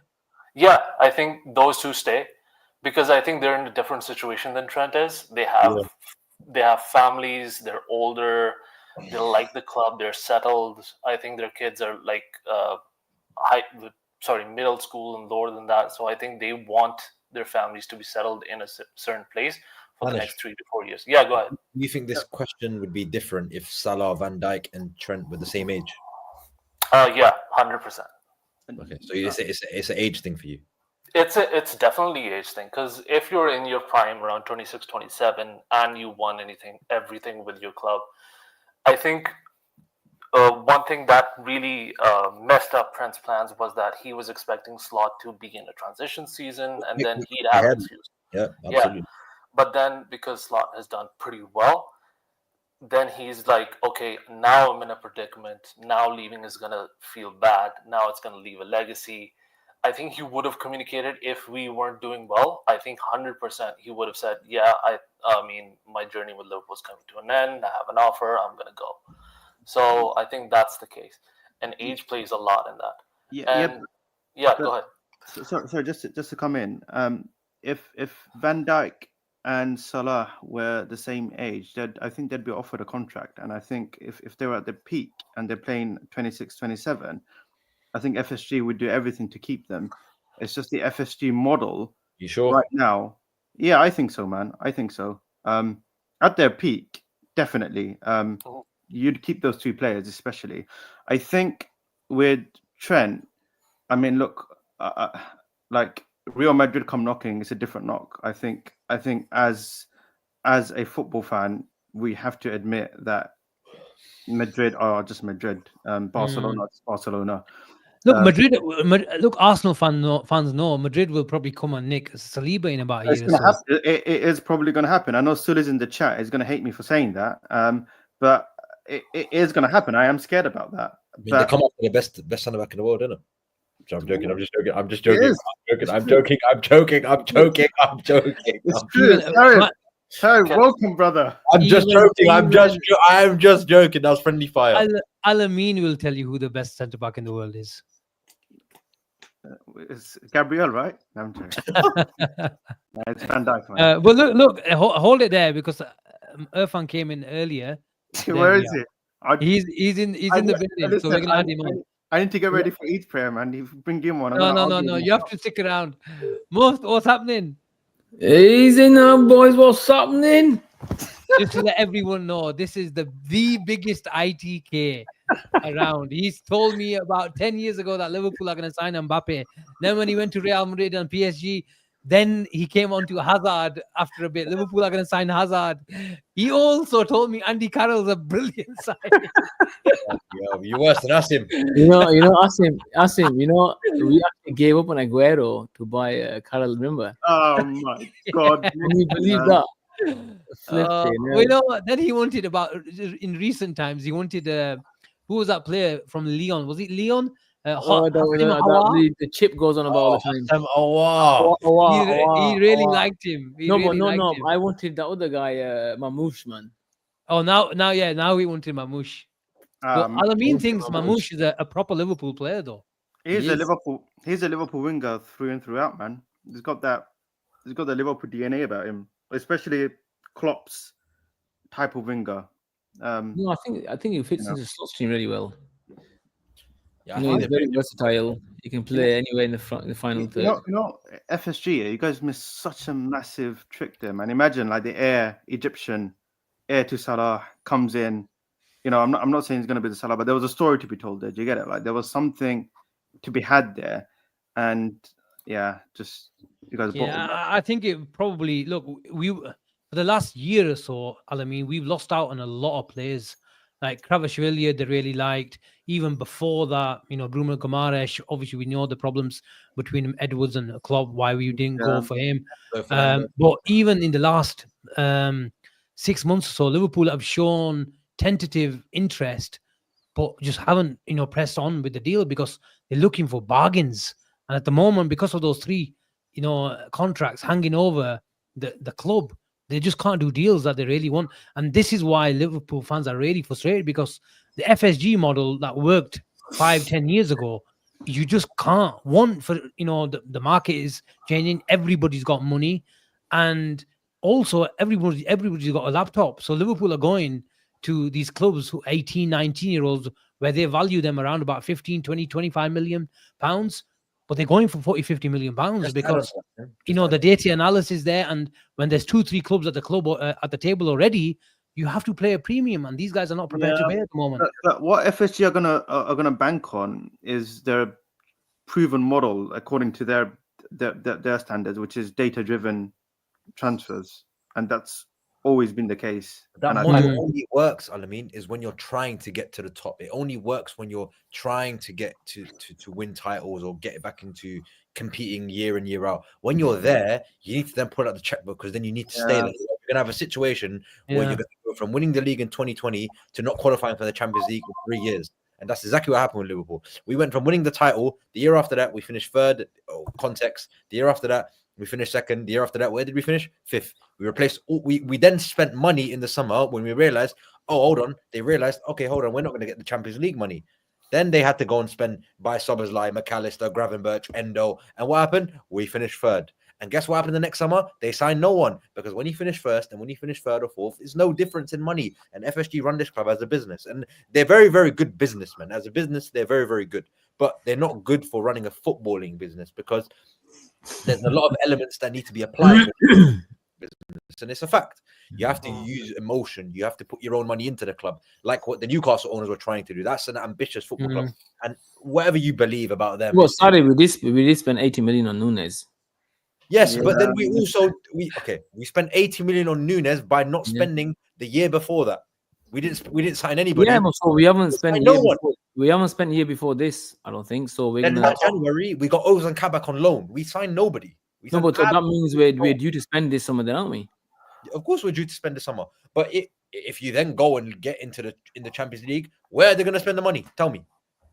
Where they're going to look at? Oh, we just won the league. We don't need to strengthen the squad, and that's exactly what happened the last time we won the league title. They look at the squad and go, okay, we've already won the title. Why do we need to invest in the squad? We're already ahead of schedule. Yeah, also one more thing. I think we spend way too much time planning rather than executing. We never spend in January, because these three names that you mentioned, Kvara, Marmoush, Bruno Guimaraes, all went in January to Newcastle, PSG, City. Pay the money, you get the players. Very simple. Football is a transaction sport now. You pay the money for the player, you get the player. 75 million got us Virgil van Dijk, 70 million got us Alisson, 40 million got us Gakpo in January, another 40 million got us Luis Diaz in January. If you pay the money for players, you will get the player. It's very simple. But you need to then put the money down for the player. You can't then go to Napoli and go, here's 10 million for Kvaratskhelia, and we'll throw Chiesa on loan. They're going to take fuck off. The problem is, sorry, the transfer market's changed in the last 2-3 years. What clubs are doing nowadays is putting the groundwork in for the players first. Like they are convincing the player first. If they can convince the player first and sell the project or whatever, I hate the word project, but anyway, sell the club to the player, then it's easier to deal on a because the club. Caicedo. That's why we didn't get Caicedo, and Chelsea got Caicedo, because they put the groundwork months before we did. That's why we're getting Isak. That's why we're getting Isak. I mean, I don't. Are you met with the players? From if you go by the reports, I think Liverpool's the only ones that made contact with him. Yeah, you're believing courtoffside.com. Yeah, is that what you're reading? No. Huh? What are you reading? Romano said this. Romano said Liverpool are the ones that made contact with him. Oh, we made contact with everyone, mate. Yeah. No. I think. Look. Genuinely speaking, I think if Isak was to choose between Liverpool and Arsenal as a whole package is more attractive. I mean, to be fair, you don't pay the best salaries. So what would the package? I think it's London. I think living in London. I think it's the city. Oh yeah, the guy doesn't care, man. It's London. It's the culture. Henry's his idol, and we are literally on the cusp of winning major trophies. And he knows that he can propel that to us. He knows that he can be that guy. So. But if Liverpool win the title, which you are going to do, it just changes the conversation. Why would he then pick Arsenal over the champions of England? Yeah, but no. Wait. There's always been players where Hazard back in 13-14. Why did he choose Chelsea when they didn't win the Premier League? Somebody else. They were the European champions. Oh, I mean, European champions. They were European champions. You pay the money, mate. Yeah, well. And they're also run by Abramovich. You're run by the Cronkies, and we're run by Fenway Sports Group. It's He very different, tweeted. very different situations. He tweeted that I want to join the European Champions. I am going to join the European Champions 2012. That is what he tweeted. So you guys genuinely believe that if Isak was to have a choice between Arsenal and Liverpool, No, it's not. It's not easy. if Liverpool straightforward. win the league, if Liverpool no, they are gonna you guys are gonna win the league. I think. Cheers to that. Maybe I don't know yet, but let's see. But yeah, you guys are gonna win the league. You still think that Liverpool is a better proposition for Isak? Genuine question. We're the champions. Yes. Why Yeah. champions of England? Okay. All right. Well, I mean, look, he can easily choose Arsenal. I'm not saying you can't choose Arsenal, but it's not like a straightforward thing for him or Arsenal over like Liverpool any day. No, it's not. Both got a lot to offer him. Agree? Can I tell you why? He's not going to be The most confident person on here is the most nervous person on here, despite how much he wants Isak at Liverpool, is Asim, because Asim knows deep down if Arsenal come knocking for Isak, he's going to Arsenal. The pin drop says it all, boys. My confidence is increasing, though, Sarib. No, sorry, Alamin, sorry. You think so? Yes. Yes. Yeah. Whether why would he turn down Liverpool over Arsenal? Why? Why did Zubi turn you guys down? Well, he turned a lot of clubs Turn down. everybody down. But he chose Arsenal. No. Add context. No. Saying he turned down everybody is not fair. He turned down Liverpool, but he chose Arsenal. No, he turned down Arsenal in the past. He turned on Bayern Munich. Now the talks. Now the Barcelona. He turned on Liverpool. He turned on everyone.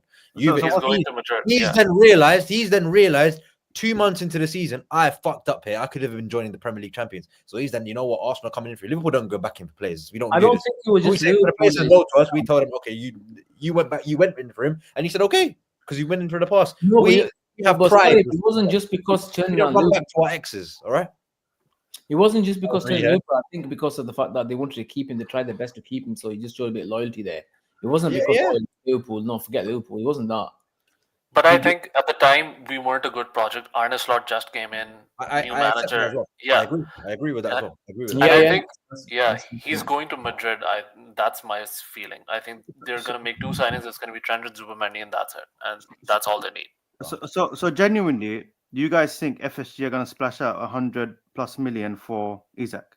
No. I think what Liverpool will be doing is giving the phone to the likes of Mohamed Salah and Van Dijk and ringing. You know how Gerrard used to pick up the phone for Rodgers. I'm not saying Slot isn't a big pull, but he's not a bigger pull than Jurgen Klopp. But I think the feeling is that Isak wants to play with Salah and the likes of Van Dijk. Who would you choose if Salah? Who would you choose if you got a call? Salah is 32. Or you got Salah a call? 32. Salah. He's not an ordinary 32-year-old, is he? No, to be fair, there is no guarantee. He's not an ordinary 32-year-old. If Salah picks up the phone and says, "I want to play with you," you come to Liverpool. If Declan Rice rings you, you put the phone down and you don't even answer it. Well, listen, generally speaking, what did Isak say to Van Dijk? He whispered something. He said, "I'm coming to play next." He said, "I own you." In the same team. He wants to play with Van Dijk. He wants to play. He wants to win trophies because let's remember, Isak's not 21, 22. He's about 24, 25, isn't he? 25. There you go. This is his big contract. This is his peak of his powers now. The next 3-4 years. And you think FSG are going to put in £100 million bid? I think they can. Well, we bid 100 million for Caicedo, even though that was Jumatka's. They knew that was going to get rejected. They're not stupid. Everyone knew. Yeah, that was straight. Whatever you want to call it. Just spoke about groundwork on a player. You think they didn't know that Chelsea have done all the groundwork, that deal to Chelsea basically done, and then they put 110 million down, expecting Chelsea to outbid them. They're not stupid, are they? So Asim, I'll tell you one thing. Do earlier. Arsenal fans or Arsenal as a football club have the most ITKs known to man. Like genuinely, every man and his dog is an ITK. But there are have you got any reliable ones? There are one or two extremely reliable ones that I've spoken to you in the past about that have 100% hit rate. Really? Zero misses. Zero misses. Wow. And they're saying Isak wants Arsenal. Okay. Now, because of how these ITKs operate, especially a couple of them, I just don't see where you guys are getting your confidence from. Like, it's a bit misplaced. We've got in-house ITKs. Where is he, man? Oh, you got one here. You got one here. With 100% hit rate as well. So, somebody who was, I think Akil on the chat saying if Irfan is saying Isak is going to Liverpool, just assume he's going to Arsenal. just assume the opposite. No, generally, if you're Isak, why do you leave Newcastle in the summer? Why? You're in the Champions League. You just want listen to what I'm going to say first. Listen to what I'm No. Sorry. Just one thing. Sorry, just one thing. They're clocked out. Newcastle literally mentally have clocked out of the league. Okay. That same performance and that same energy isn't there anymore. I could be wrong, but they've clocked out. They're doing a parade right now. Newcastle are going to get into the Champions League next season. I believe that. I had them fourth at the start of the season, and they might finish fifth actually, which gets you Champions League by the coefficient ruling. But I'm not going to get into that. But Isak's won a trophy this season. I think he's going to look at the situation. I'm not saying he doesn't want Liverpool or Arsenal. I think that will always be there for him because you look at the quality of striker. And maybe if he waits another year, you get Barcelona, Real Madrid coming for him because that can easily happen in 1 year. But he's obviously got great ambitions to win trophies. He's on a 3-year contract at this moment in time. His contract next summer turns into 2 years. You then stay for another year. You've got 1 year left on your contract. You then Newcastle look at it and think, okay, where do we cash in here? I think he stays 1 more year. Either plays Europa League or Champions League with Newcastle. He's won a trophy and then leaves next summer. Whether that's Bayern Munich, Arsenal, Manchester. Nah, that's why I think anyway. That's why. Sorry, if he doesn't live this season either to Liverpool or Arsenal or any other big club, he's not gonna. No, that's it. I think he only improves. He only gets better, and maybe Real Madrid or Barcelona come in for him. I'm not saying can I answer that? That's a guarantee, but I believe Isak stays. I think he stays this season, and we end up with Ekitike or something like that. That's why, and I think you end up with Šeško. If I'm being honest, I think we sign Ekitike, you sign Šeško. That's what I think, and he stays. I don't think Šeško's a bad player, to be honest. Then neither do I. To be fair, I like him as well. I think Isak leaves this season because I think he's rejected 2 contract offers from Newcastle already. And then, his intention is to leave in the future, but I don't think it's this season. He's already got 3 years left on the contract. Why would he then sign an extension? He's already played down further. He's already played Champions League. I don't think if there's offers for Isak, which there will be, I can't see him staying. He will definitely be at Liverpool or Arsenal for me. Newcastle. Yeah, I think so. It's either Liverpool. I think he's going to want to stay in the Premier League first and foremost. Chelsea might throw in a curveball as well. They've got he won't go to Chelsea. They need a striker. We know Chelsea. Chelsea did go for him last. Chelsea are dangerous in the market. Chelsea are very, very dangerous in the transfer market. We were going for Gordon. We were on the verge of getting Gordon until they pulled the plug. But Chelsea were the ones who were going for Isak. Yeah. But one last thing. I think Newcastle know that because he's got 2 years left, this is the only summer they're going to get the maximum amount of money for him. 100%. Yeah. Next year, they're not going to get 100 million. Next year, they're going to get 60, 70. That's it. So either he goes now or that's 2 years of next season, no? Haven't they got PSR issues, or was that last season? Not this season. Oh, was it last season? Okay, fair enough. Newcastle don't need to sell. They absolutely don't. No, they're not out of the woods yet. Yeah, no, but they don't. Yeah, I did read a report. They're in control. They're in control of the situation. Yeah, if they don't get Champions League, it could get. Then it's a different conversation. If they get into the Champions League, which I think they will, he stays, in my opinion, because I don't see. But Chelsea. Someone mentioned Chelsea, and Chelsea are not. Like, so, if I was Isak, Sully is saying he's got 3 years left. Yeah, he's got 2 years next summer. That's when I think Newcastle will sell, because then if he gets to 1 year the year after, then clubs are just going to wait. Clubs are just going to wait 4 months to get. You think Newcastle will make it top 4 over Man City? I don't know, because 5 teams are going to get in the Champions League this season. So if Newcastle get into the Champions League, then they doesn't matter. I mean, on Chelsea, I don't know why that would be an attractive proposition for Isak, because when you look at their transfer strategy in the last, he'll get an 8-year contract. I know money talks, but it's like you look at the strategy over the last 3 years, 2 years. I mean, it's just been like spraying the gun everywhere, and it's just like why is that attractive for anyone? You look at some of the better players that have gone there. Like Mudryk was meant to be a baller apparently. Yeah. They've just not performed. I mean, do you think Liverpool are in a better position in terms of recouping that big hefty fee for Isak, where we've got Nunez who can probably get 50, 60, 70 million pounds if you believe the reports that there was a 70 million pound bid on the table for Nunez in January, and Liverpool all were rejecting it at that time. So they'll come back, the Saudis. Even if we don't get 70, I think the minimum, I was having this conversation with Sully, is we get 50, 60 for Nunez. And we'll get 40, 50 for Diaz. We'll get 15 for Kelleher. Who have Arsenal got that you can really get some money for? I agree with as well. I mean, Martinelli probably is one. But then you need to replace him, though. Yeah, probably. Look, I don't think Arsenal need to particularly sell to splash that cash.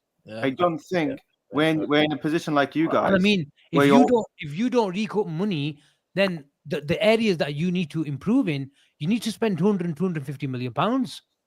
I mean, look, there's Trossard who can probably go. There is Martinelli. How much can you get for Trossard? 20 million? He has 1 year left on his contract as well. There are fringe players, but you have to understand that the Kroenkes do not operate like FSG. We don't necessarily need to sell our players. We've never been a selling club in terms of getting hefty fees for our players. Yeah. Like we've never sold a player beyond. Who's our most expensive player? PSI issues. Everyone's got Arsenal's biggest ever sale was. We can't continue keep on doing it, won't you? Until you hit a brick wall. That's Arsenal's biggest sale. Oxlade-Chamberlain to Liverpool. That's your biggest. So far, Asim, the business model has worked. Our business in the summer isn't contingent upon sales, and that's always been the case. But your revenue's high. Arsenal make the most revenue on match days in Europe, let alone the Premier League. You make the most money. You have the highest season ticket.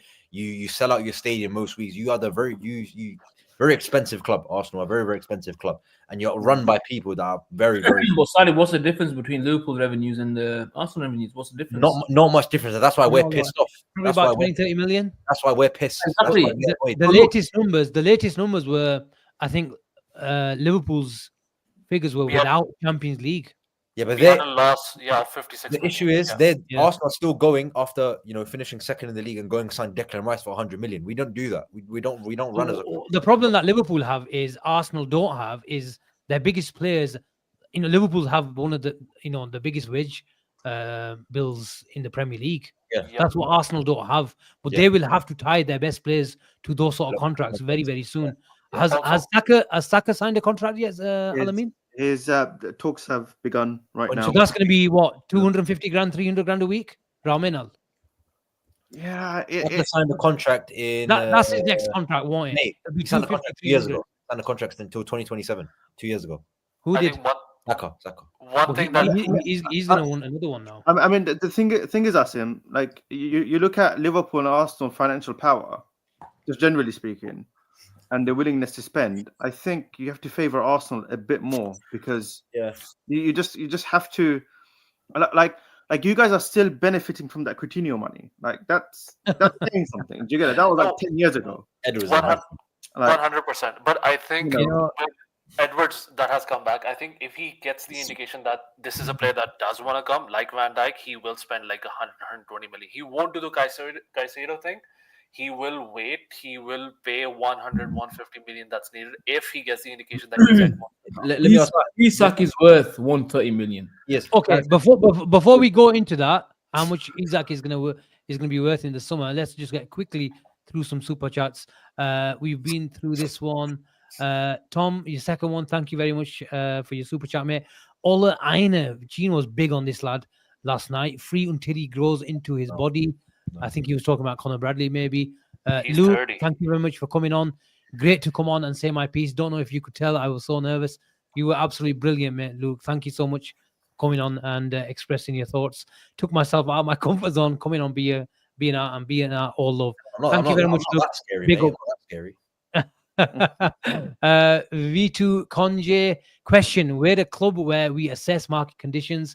If we miss out on Isak, what other options? Who are as good as Isak? Nobody. I don't. Well, Nunes maybe. Do we pursue for a striker, or do we just wing it with Jota and Danz? Oh my God! Lord have mercy.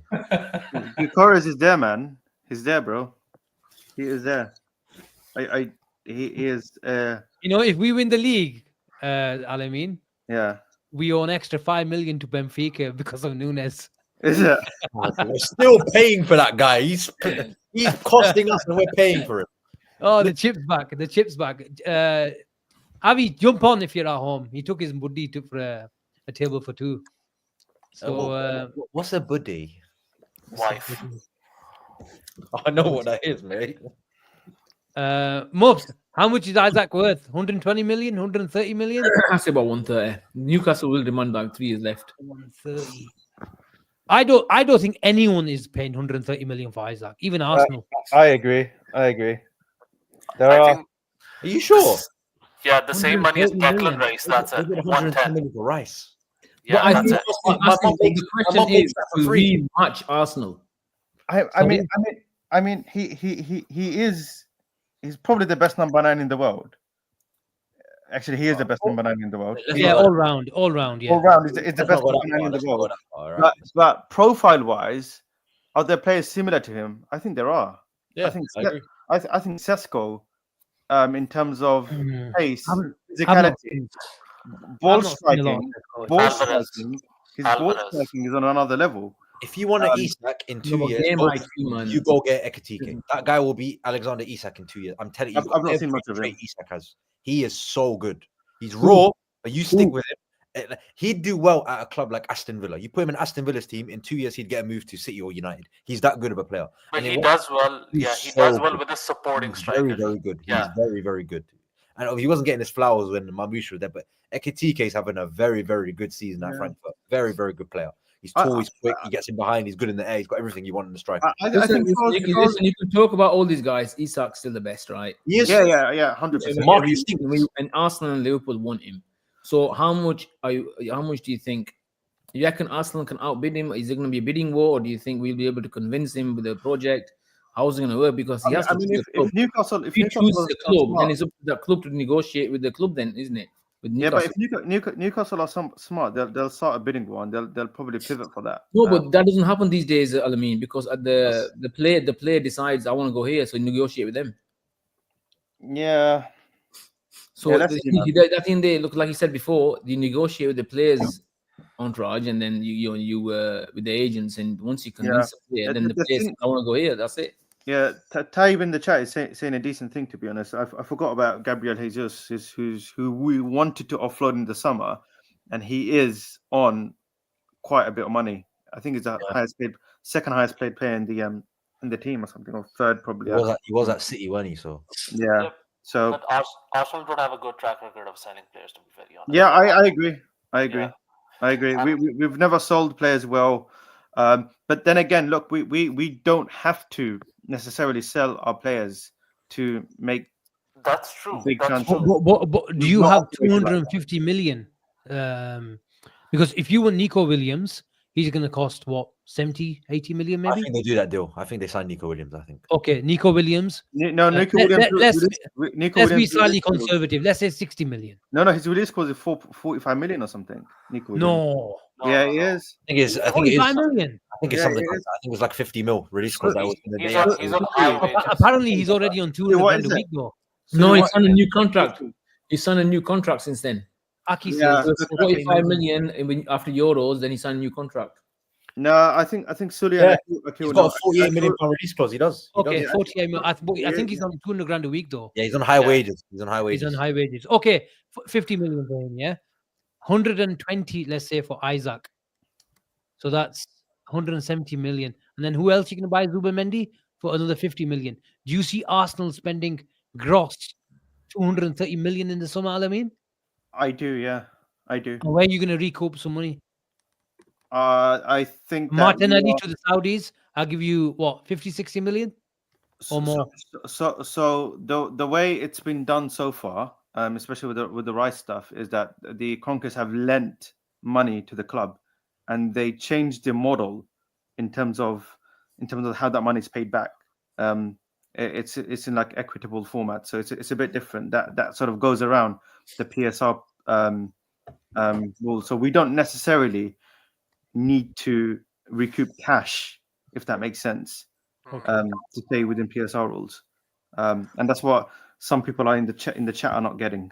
Especially Tony. One thing regarding Martinelli, I think Saudis were in for Mitoma and Martinelli, and it was either or, and they could For land Gabriel as either. well. Gabriel's Yeah. the Saudi one to watch as well. Gabriel, but I think Mitoma goes. I think they're looking for the Japanese market, and I think Mitoma goes to Saudi rather than Martinelli. Good point. Good point. Maybe.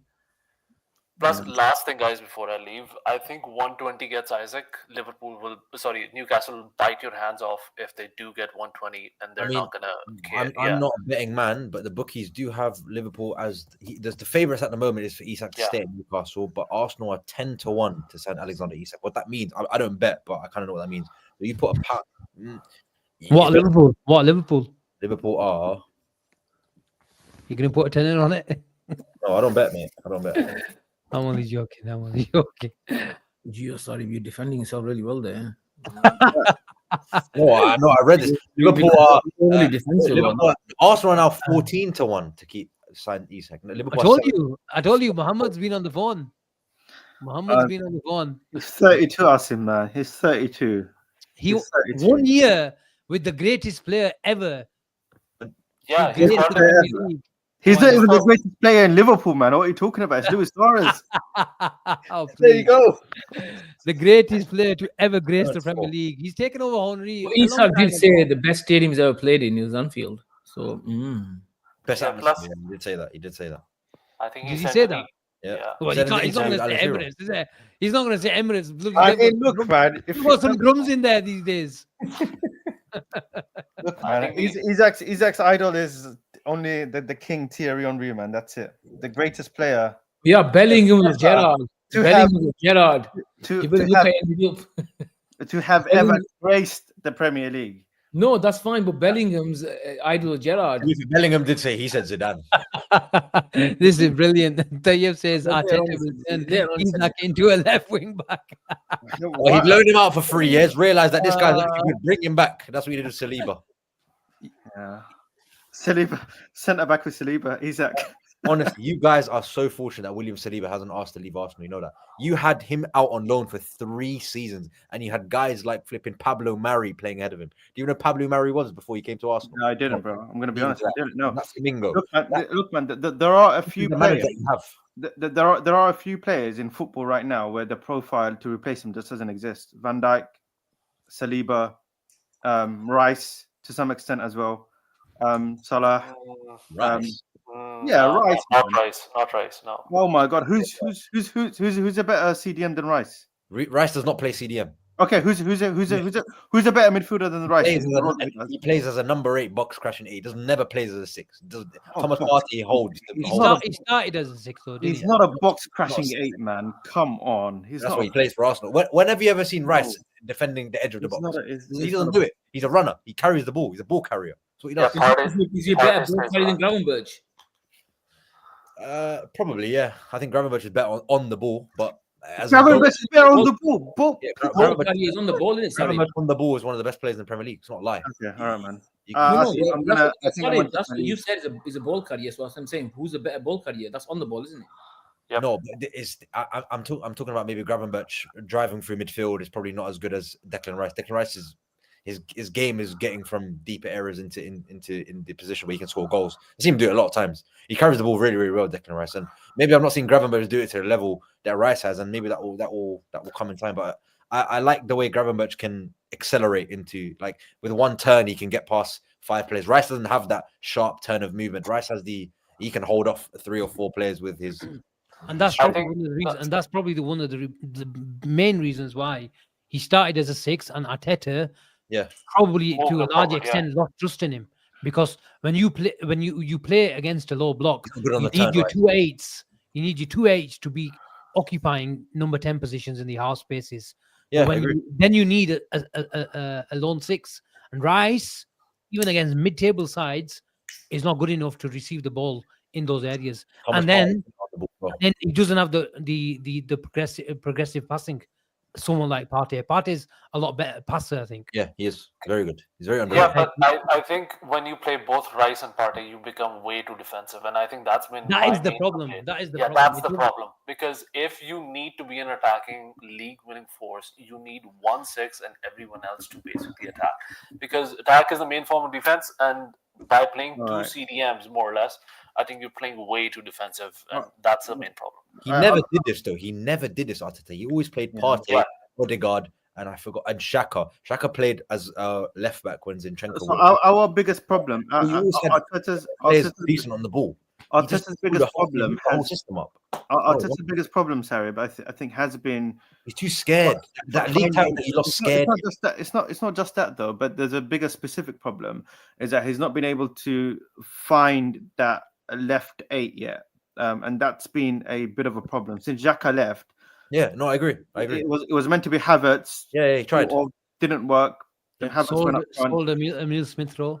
Yeah, tried that a bit. But anyway, I've got Eid prayer to get to in about a couple of hours. So I will leave with one last thing is that the dominoes are falling now. Trent is leaving. Van Dijk and Salah next. Total mayhem in the dressing room. Arsenal 86 points, Liverpool 85 points. We win the league. Let's go. There we go. All right, I'll give you the last laugh. All right, Allah, I don't even think that's possible because we'll play each other. I don't think that's possible. Yeah. All right, whatever, man. I'm just let me dream, man. Anyway. It's all right if they start playing basketball with Odegaard, they might get a point. All right, boys. All right. Assalamu alaikum. You know, we were just about to leave. There's a super chat that's come through. Alex Salary, thank you very much. Big up to you, mate. No way we pay 100 million plus for one player when we need a 6. Yeah, kind of. Yeah. I think what I would say is, look, they need to replace Trent's output.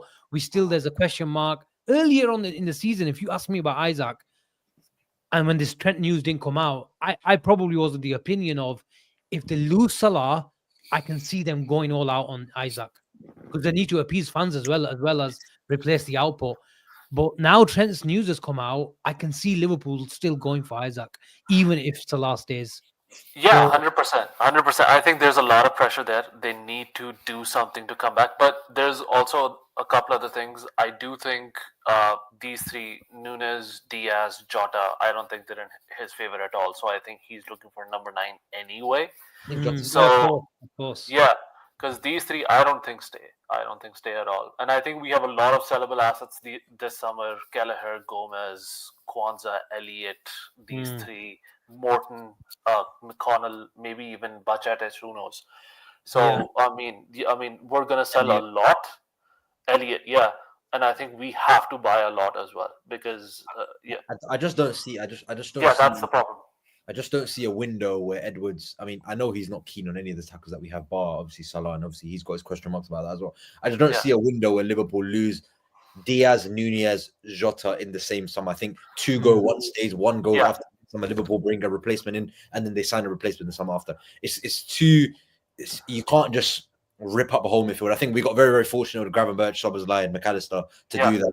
But I would have been probably better in that midfield than them that season. But it's very, very difficult to then just take 3 attackers out, put 3 new attackers in, and expect them to fire. I think Jota stays. I think Jota's got pedigree. I think that's what will keep him there. I think we all know a fit Jota can score goals. Nunez has his own problems, and Luis Diaz, I think we can get some value for him before he turns old. Nunez is just a football. That was a bad decision from Klopp and Linders, and Luis Diaz was just, Luis Diaz. The only reason Liverpool are going to sell Luis Diaz is because they're going to profit on him, and that's the same thing they did with Fabinho. They sold Fabinho because they recouped the money for him, and he'd still be here. Yeah. He would still be here today. I'm telling you right now, if Saudi didn't come in for Fabinho, I think Asim knows as well, Fabinho would still be at Liverpool today. That's true. I think okay, let's move it on. Danish, I'm going to have to keep the conversation moving because I was just about to leave, but I've got a really one of our own completely that's just come through in the building, so I'm going to have to give him some time. But thank you very much for coming on, and we'll see you on the next one. Take care. Bye-bye. Take care. Look after yourself. Bye-bye. Bye-bye, mate. Aki and VKH. Aki first. Yeah, Actually, I was just about, we can hear you, mate. How are we doing? You okay? Yeah, I'm doing good, man. How are you guys doing? Yeah, really well. 3 o'clock in the morning, talking about Liverpool. We're really good. Yeah, it's my first time calling here, and apologies for being a little bit late. No, big up, man. Big up. Thank you very much for calling. What do you want to talk about? Yeah, listen, I don't following the rumors. Do you think there's any merit in Frankie De Jong being a six that we sign? Because here's the way I'm looking at it, right? We initially went for a lot of profiles for the six, right? We've been linked with them, right? But the one that we really wanted was Zubimendi. And when you look at how Zubimendi plays and what Slot said about Zubimendi, he wants a six that can take the ball from, the back, progress it into the final third, right?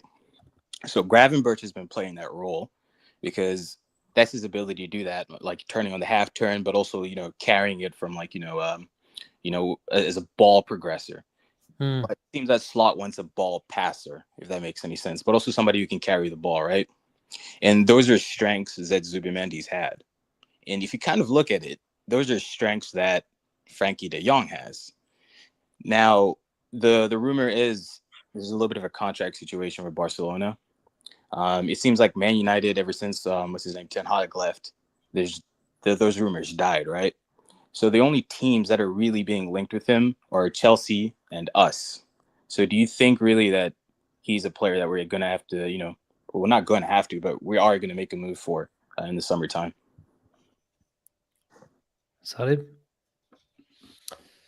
Frankie De Jong to Liverpool. Look, I think him stylistically would be amazing. He's obviously Dutch as well. I think that helps. And I think his ability on the ball, the way he can progress the ball from deeper areas, and he can play in other positions as an 8 as well. Obviously, we've seen at Ajax, and obviously we haven't seen the heights of him consistently at Barcelona. But I think the issue with Frankie De Jong will always remain the same: is that his wages are way too high. It's unfathomable. It's just not worth breaking the wage structure for a player of his quality. And that's not a knock to De Jong. I actually want to pull up what his wage actually is, because I don't know It's what 300K. There you go. If it's 300K at Barcelona in pounds, that's probably a lot more. And Liverpool only pay big contracts to players that are. That's a good point, right? Here's the thing about Frankie, especially if you've been following his time. Injury prone as well. Yeah, he's taken a lot of already pay cuts at Barcelona. I think it was like 2 years ago when he took a pay cut at Barcelona. His stock is going down, if that makes sense. Right? How old is he? How old is he? He's 27 going on 28. And then if you think about it, Zubimendi was 55 million pounds. That's how much we put a bit. Apparently, what's his name? De Jong is marked around that less than that, if that makes any sense, right? I don't know how the euros kind of translates over to pounds, right? But it's basically 50 million euros, right? How much is that in pounds? Nonetheless, this was being quoted. The only reason why I'm really just focused on that is if you look at everything, right? There are not many teams that he can go to, aside from Liverpool and Chelsea.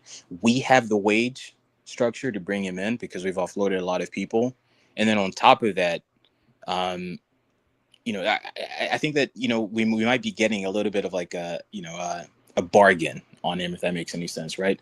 I think that Slot wants somebody who can be a ball player. That's why I'm a little bit reserved on us going for a Balibo or somebody else who's out there, right? I just think that Frankie De Jong is going to be a serious target. It's just my honest opinion, right? Especially just looking at how things are kind of lining up.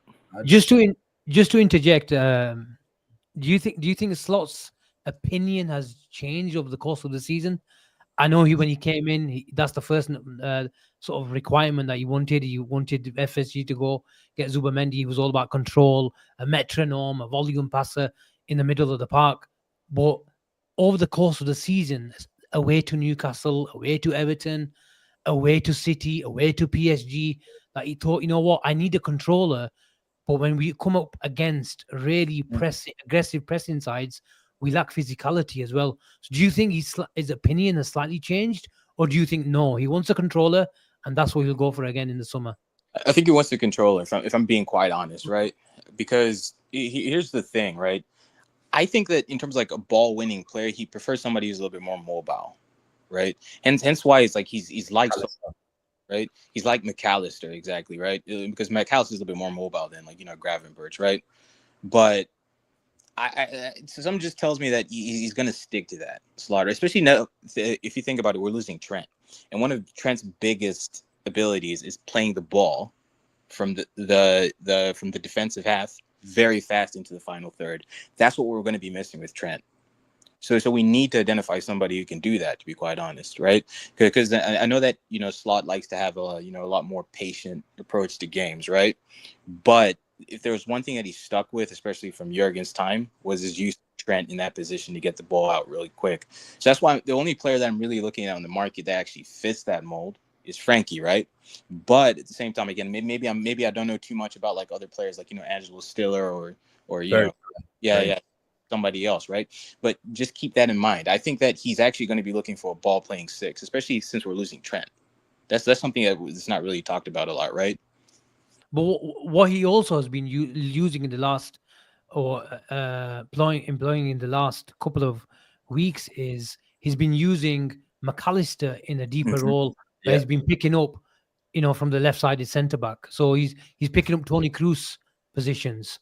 I think that might be happening going forward as well, going on to next season, because McAllister has got the progressive passing. He can break lines better than Gravenberch. Gravenberch is all about the half turn and carrying the ball through a dribble. But McAllister is all about receiving from the centre backs and playing that ball into midfield, which has allowed Robbo to occupy higher positions as well. So if we're going to get someone like Kirkes, that works as well. True. Yeah, that's true. That's true. I mean, it's going to be interesting. It's just for me, I'm looking at it, right? I'm paying attention to that player, right? In a perfect world, to be quite honest, I'd much rather we go get somebody like Vitinha or somebody, But listen, I think Frankie rumors, I'm pretty sure that we're going to get him. To be quite honest, I really, but. You can see Michael Edwards shipping out money to sign a 27-year-old injury-prone Dutch midfielder that's on higher wages for Liverpool. I don't think so, mate. I'll be honest. Too many red flags. I'll be honest. Too many red flags. Yeah. But he is a good player. On his day, he's fabulous, and I'd love to have him if he can stay fit. VK, just before we move on, because I'm going to quickly chat to Aki before we leave. Do Van Dijk and Salah stay?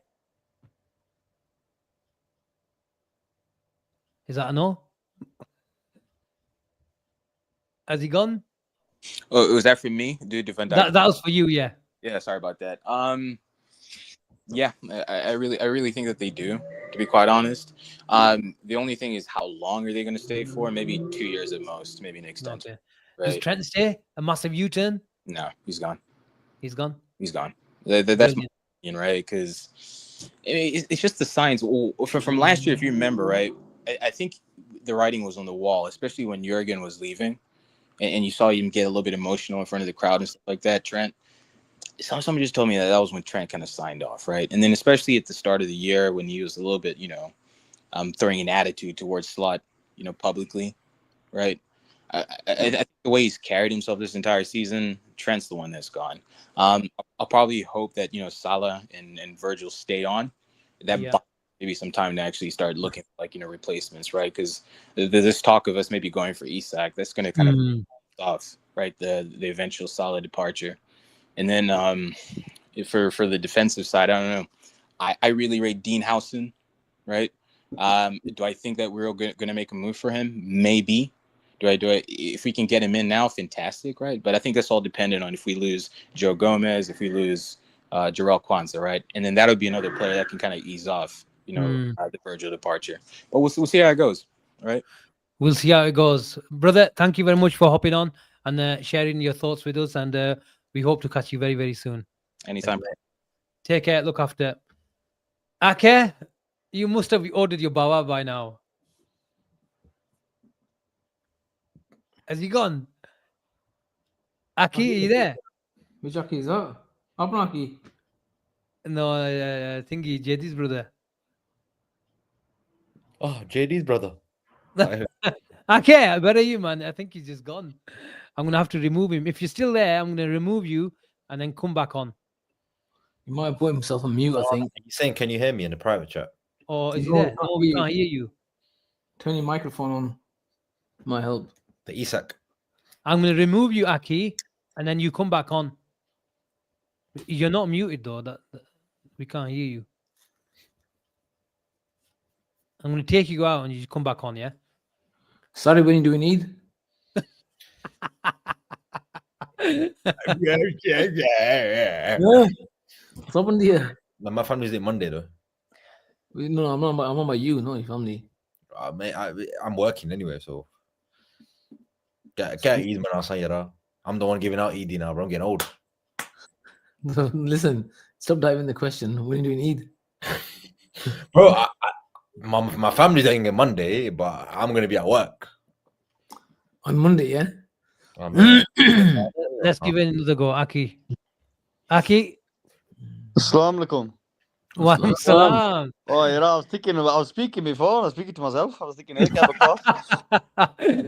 Okay, you've got 6-7 minutes because I'm absolutely. Yeah, no, but then you close it. What's going on, man? It's debut, but yeah, I was gonna come on earlier to be honest with you, and then I thought, yeah, it's a little bit of time. These lots calling shows normally go on for about 2-3 hours.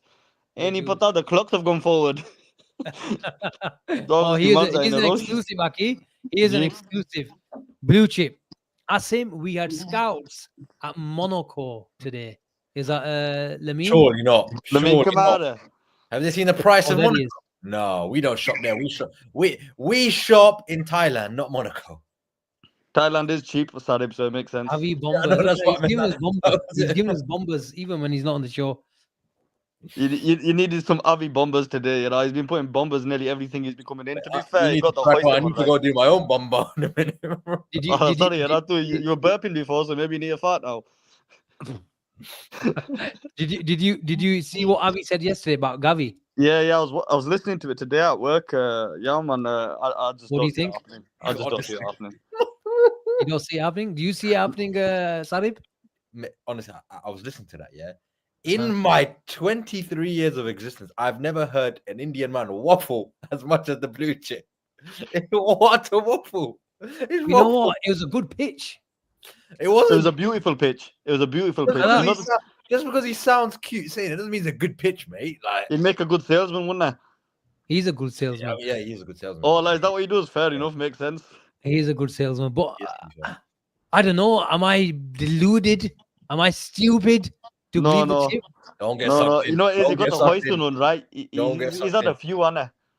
Yeah, look, Hoyson, he was the first one to come out about the. What was he saying? We're after Gavi. Gavi, yeah. We were. He got a billion sign. Yeah, he has. Yeah.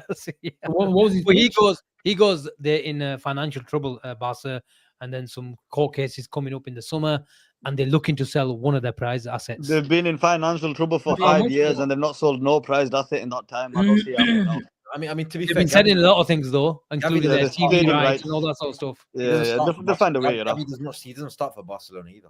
He doesn't start for Barcelona. It's because Frankie's been a big choice ever since Xavi left. Xavi didn't fancy Frankie in it, and Hansi Flick clearly does. So that's a bit of a game changer. So maybe, I don't know. You know what it is? Isn't that a good thing for Liverpool, though, Ake? It's a very good thing. But like I said, I can't see a Spanish talent of his. Well, how long is he left in contract? He's not that good. He's not that good. No, he is. Before his ACL, he was a big talent, man. Yeah, before his ACL, bing, bing, bing, bing, bing. That's the noise that we should be listening to. Ding, ding, ding. Before his ACL, not everyone's Virgil van Dijk and Florian Wirtz, mate. Before his ACL. You know the problem I have, Asim, is you know the fact that we're hearing about this great reset from Avi and a few others as well. Yeah. I cannot, for the life of me, see us signing 6 players. No, I just cannot see it. I can't. How many do you see us signing? I'd be surprised if we signed 4, my brother. I think 3. I just don't trust this club. I don't trust them. Even if they let certain players go, let's just say they let 2 of the front 3 go. I don't see them. Okay. I'm going to stop you there. How many players are Liverpool selling this summer? They'll be trying to sell as many as they can. The likes of Elliot, Gomez, Kwanzaa. Well, we need to replace them, no? Yeah, but I don't think they'll get rid of all of these players. I feel like Elliot will end up staying. Gomez, who needs to go, will end up staying because he's injured. Kwanzaa, I think they'll end up keeping as well, even though we're hearing about this Newcastle interest. I don't see him going anywhere. Anyone else? We've got Diaz. I think Diaz will stay another year and go the year after, probably on a cheap little deal. Oh no! Nunes is the only one. Nunes is the only one I can possibly see Saudi coming in for, and Jota is probably thinking, I want to play a bit more FIFA 26. What do you say, Muft? I think it's Saudi's Marcus. Saudis can easily come in for Diaz. That'll be right. You know the situation with Diaz now. I think the club. I think Diaz wants to go. We all know that. But if he stay, What's happened? Kya baat hai? I know who that is. huh? What's happened? Oh man, just look at the bottom of your screen. Look who's joined the chat. Look who's joined the chat. Chris. Huh? I'm I'm not a betting man, but I'm pretty sure I'd put my house on. I know who that is.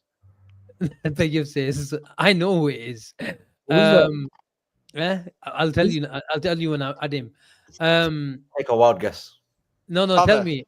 Grizz. I'll tell you. I'll tell you. Oh, when I Grizz add him. Bomber. No, it's not. It's not Grizz. Avi, the situation with Diaz is he wants to go. He also, if he wants to stay at Liverpool, He wants a he highway. wants a new contract. Mhm. Liverpool don't want to give him a new contract because they don't fancy him at the age of 28. They want to sell. Asim, Whether best they- player now is Saudi, man. Yeah, I can see him. He wants the Barcelona move, doesn't he? He's not getting a Barca move. He's Yeah, not going. He's not fitting into that front three. He's not good enough. Yeah, but I keep seeing links like, Deco's been to watch him and this and that. Deco must be blind. I know, but I don't know. I don't I know. know. I do know Deco fancies him, but Hansi Flick doesn't. Hansi Flick is not a fan. Yeah. I can't see Hansi Flick fancy him either. They're big fans. They're Asim, big at fans. 28, do you really think as a South American he's gonna miss out on millions and millions? Well, let's get a Barcelona perspective. Let's get an exclusive. Let's add. Anjay, क्या तो रही? Anjay! Yeah, what's going on? You know what? We're not taking any more callers. This is the last one. What's No. going on, Chip? You sound like you're on the highway. I'm just driving, man. I'm just driving. Just had a bit of sushi and now I'm just heading home. I want to say Eid Mubarak to all the Muslims that have been preserving for the last 30 days. And Observing, tomorrow's prayers. Preserving. Observing. He hates us deep Are you down. sure you Observing. are you sure you Yeah, have sushi, mate? Mafi. Listen, Asim, is there a deal where we give them Diaz and we take Gavi? You tell me. Is that the latest? It's possible. No, there's no latest bombers, nothing like that today. But it's possible. It's very possible that it will be a separate deal where we give him Diaz for say 50 million, and we strike a deal with Gavi. Boys? No. I don't Okay, see it. how much will they sell Gavi for, and how long has he got left in his contract? Is that Irfan? Yeah. Oh, yo, Mufti Kali! Husam Awar! Gavi signed a new contract in January until. I already confirmed that yesterday, Sarib, but he can't get into the team, and they missed a deadline during the week at court because of the payment issues that they have. Though, when he can't get into the team, that's Why would they give him a new contract then? Because this was before because they thought the court hearing would go in their favor. It didn't. And they wanted to compensate him because of the ACL year. But I think it's possible, guys. I think they need to raise a lot of funds this summer. I can see Frankie De Jong leaving, but I don't think it'll be for Liverpool. How much for Gavi then? How much for Gavi? Gavi, I think we can get it done for 50, Irfan. How much? 50 million.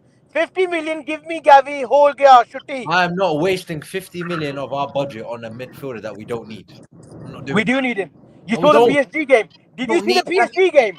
Do not need Gavi. We need a number 6, a right back, and a No, striker. no, we don't. need No, we Gavi. don't. No, we don't. No, we don't. Do not need Gavi. We need a player. We need a player who's Belated comfortable in Gavi. tight spaces, who can dictate play. We have Gravenberch can play McAllister. well in No, tight we space. don't. We don't have enough ball rotators. Okay, can I ask you a question, We have Avi? Curtis Jones that can do that. Can I ask you a question, Avi? You can't do it very well, though, Sarib. Avi, can I ask you a question? Gavi. Asim, you may speak. Okay. We signed Gavi. Yeah. Who's your first starting midfield? For the first game at home, it depends. if Doesn't you're matter home who or it away. is. Who's your starting midfield? My starting team would be Gravenberch. Actually, no. Lamine Kamara, McAllister, and Gavi. What? Lamine Kamara, McAllister and Gavi. Where are you playing Gavi on the right hand side? Yeah. So He can't doing play. He can't Szoboszlai move up and job. down like Sobo. McAllister on the left. Gavi, Kamara is in that that six. including Isak up top? So you've taken out Szoboszlai and Gravenberg out of our starting midfield. Yeah, but we were obviously we need a lot of depth in midfield. We miss depth. Elliot can't get a look How many in. players are we get gonna that buy? point. Is that I get the including point. Morton hasn't got a look in. Endo hasn't got a hard. We need depth in that midfield area, so I can see us signing too. So Arne's slot, he's gonna be like, oh, I'm gonna drop my best midfielder this season for a £50 million guy who's done his ACL 2 years ago. Oh, great! Oh, great! Who's been our best? Who's been our best midfielder? Sarib, Szoboszlai, or Gravenberch? Gravenberch. Fair enough. Yeah, I agree with that. It's not So gonna. it's a rotational game, isn't it? They're not all going to play like week in, week out. We need options. We lack severe options in the midfield area against PSG. Avi, this guy doesn't even rotate Gravenberch against Southampton at home. You really think he's going to drop him for a guy who's done his ACL? That's not even Dutch. Not going to happen.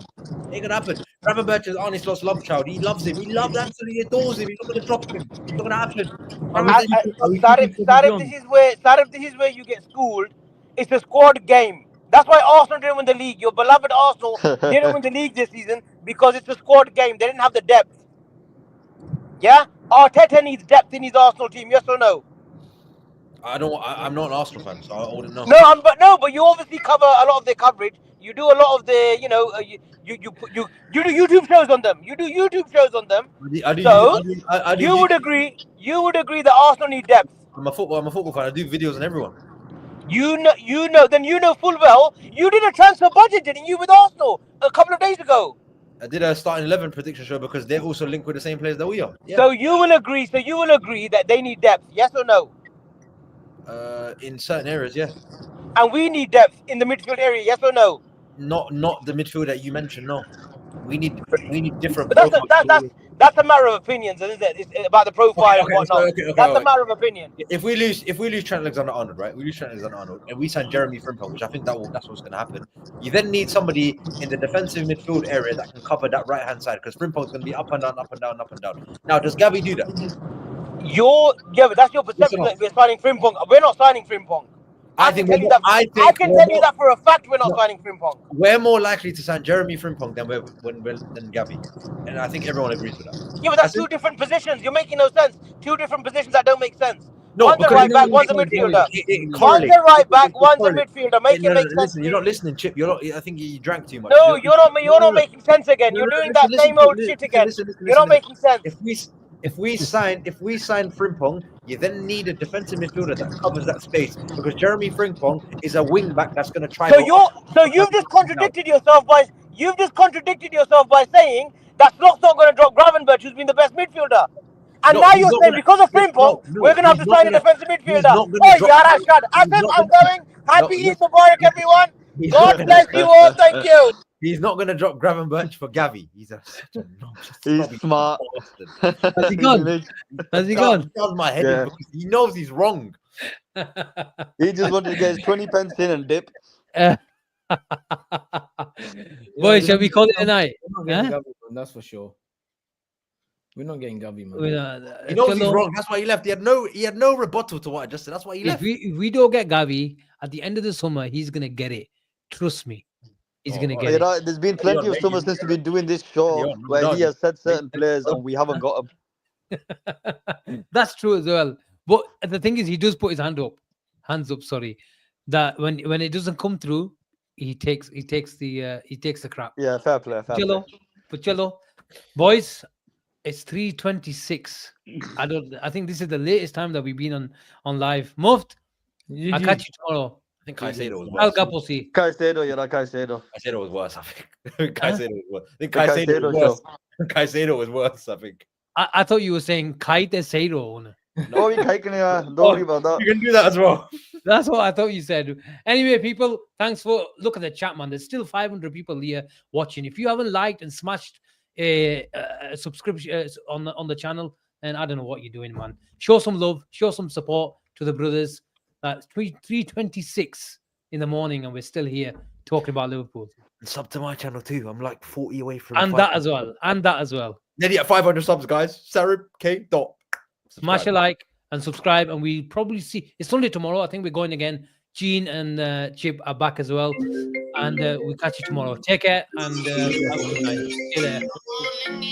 Only. Oh my God. See you later. Bye bye.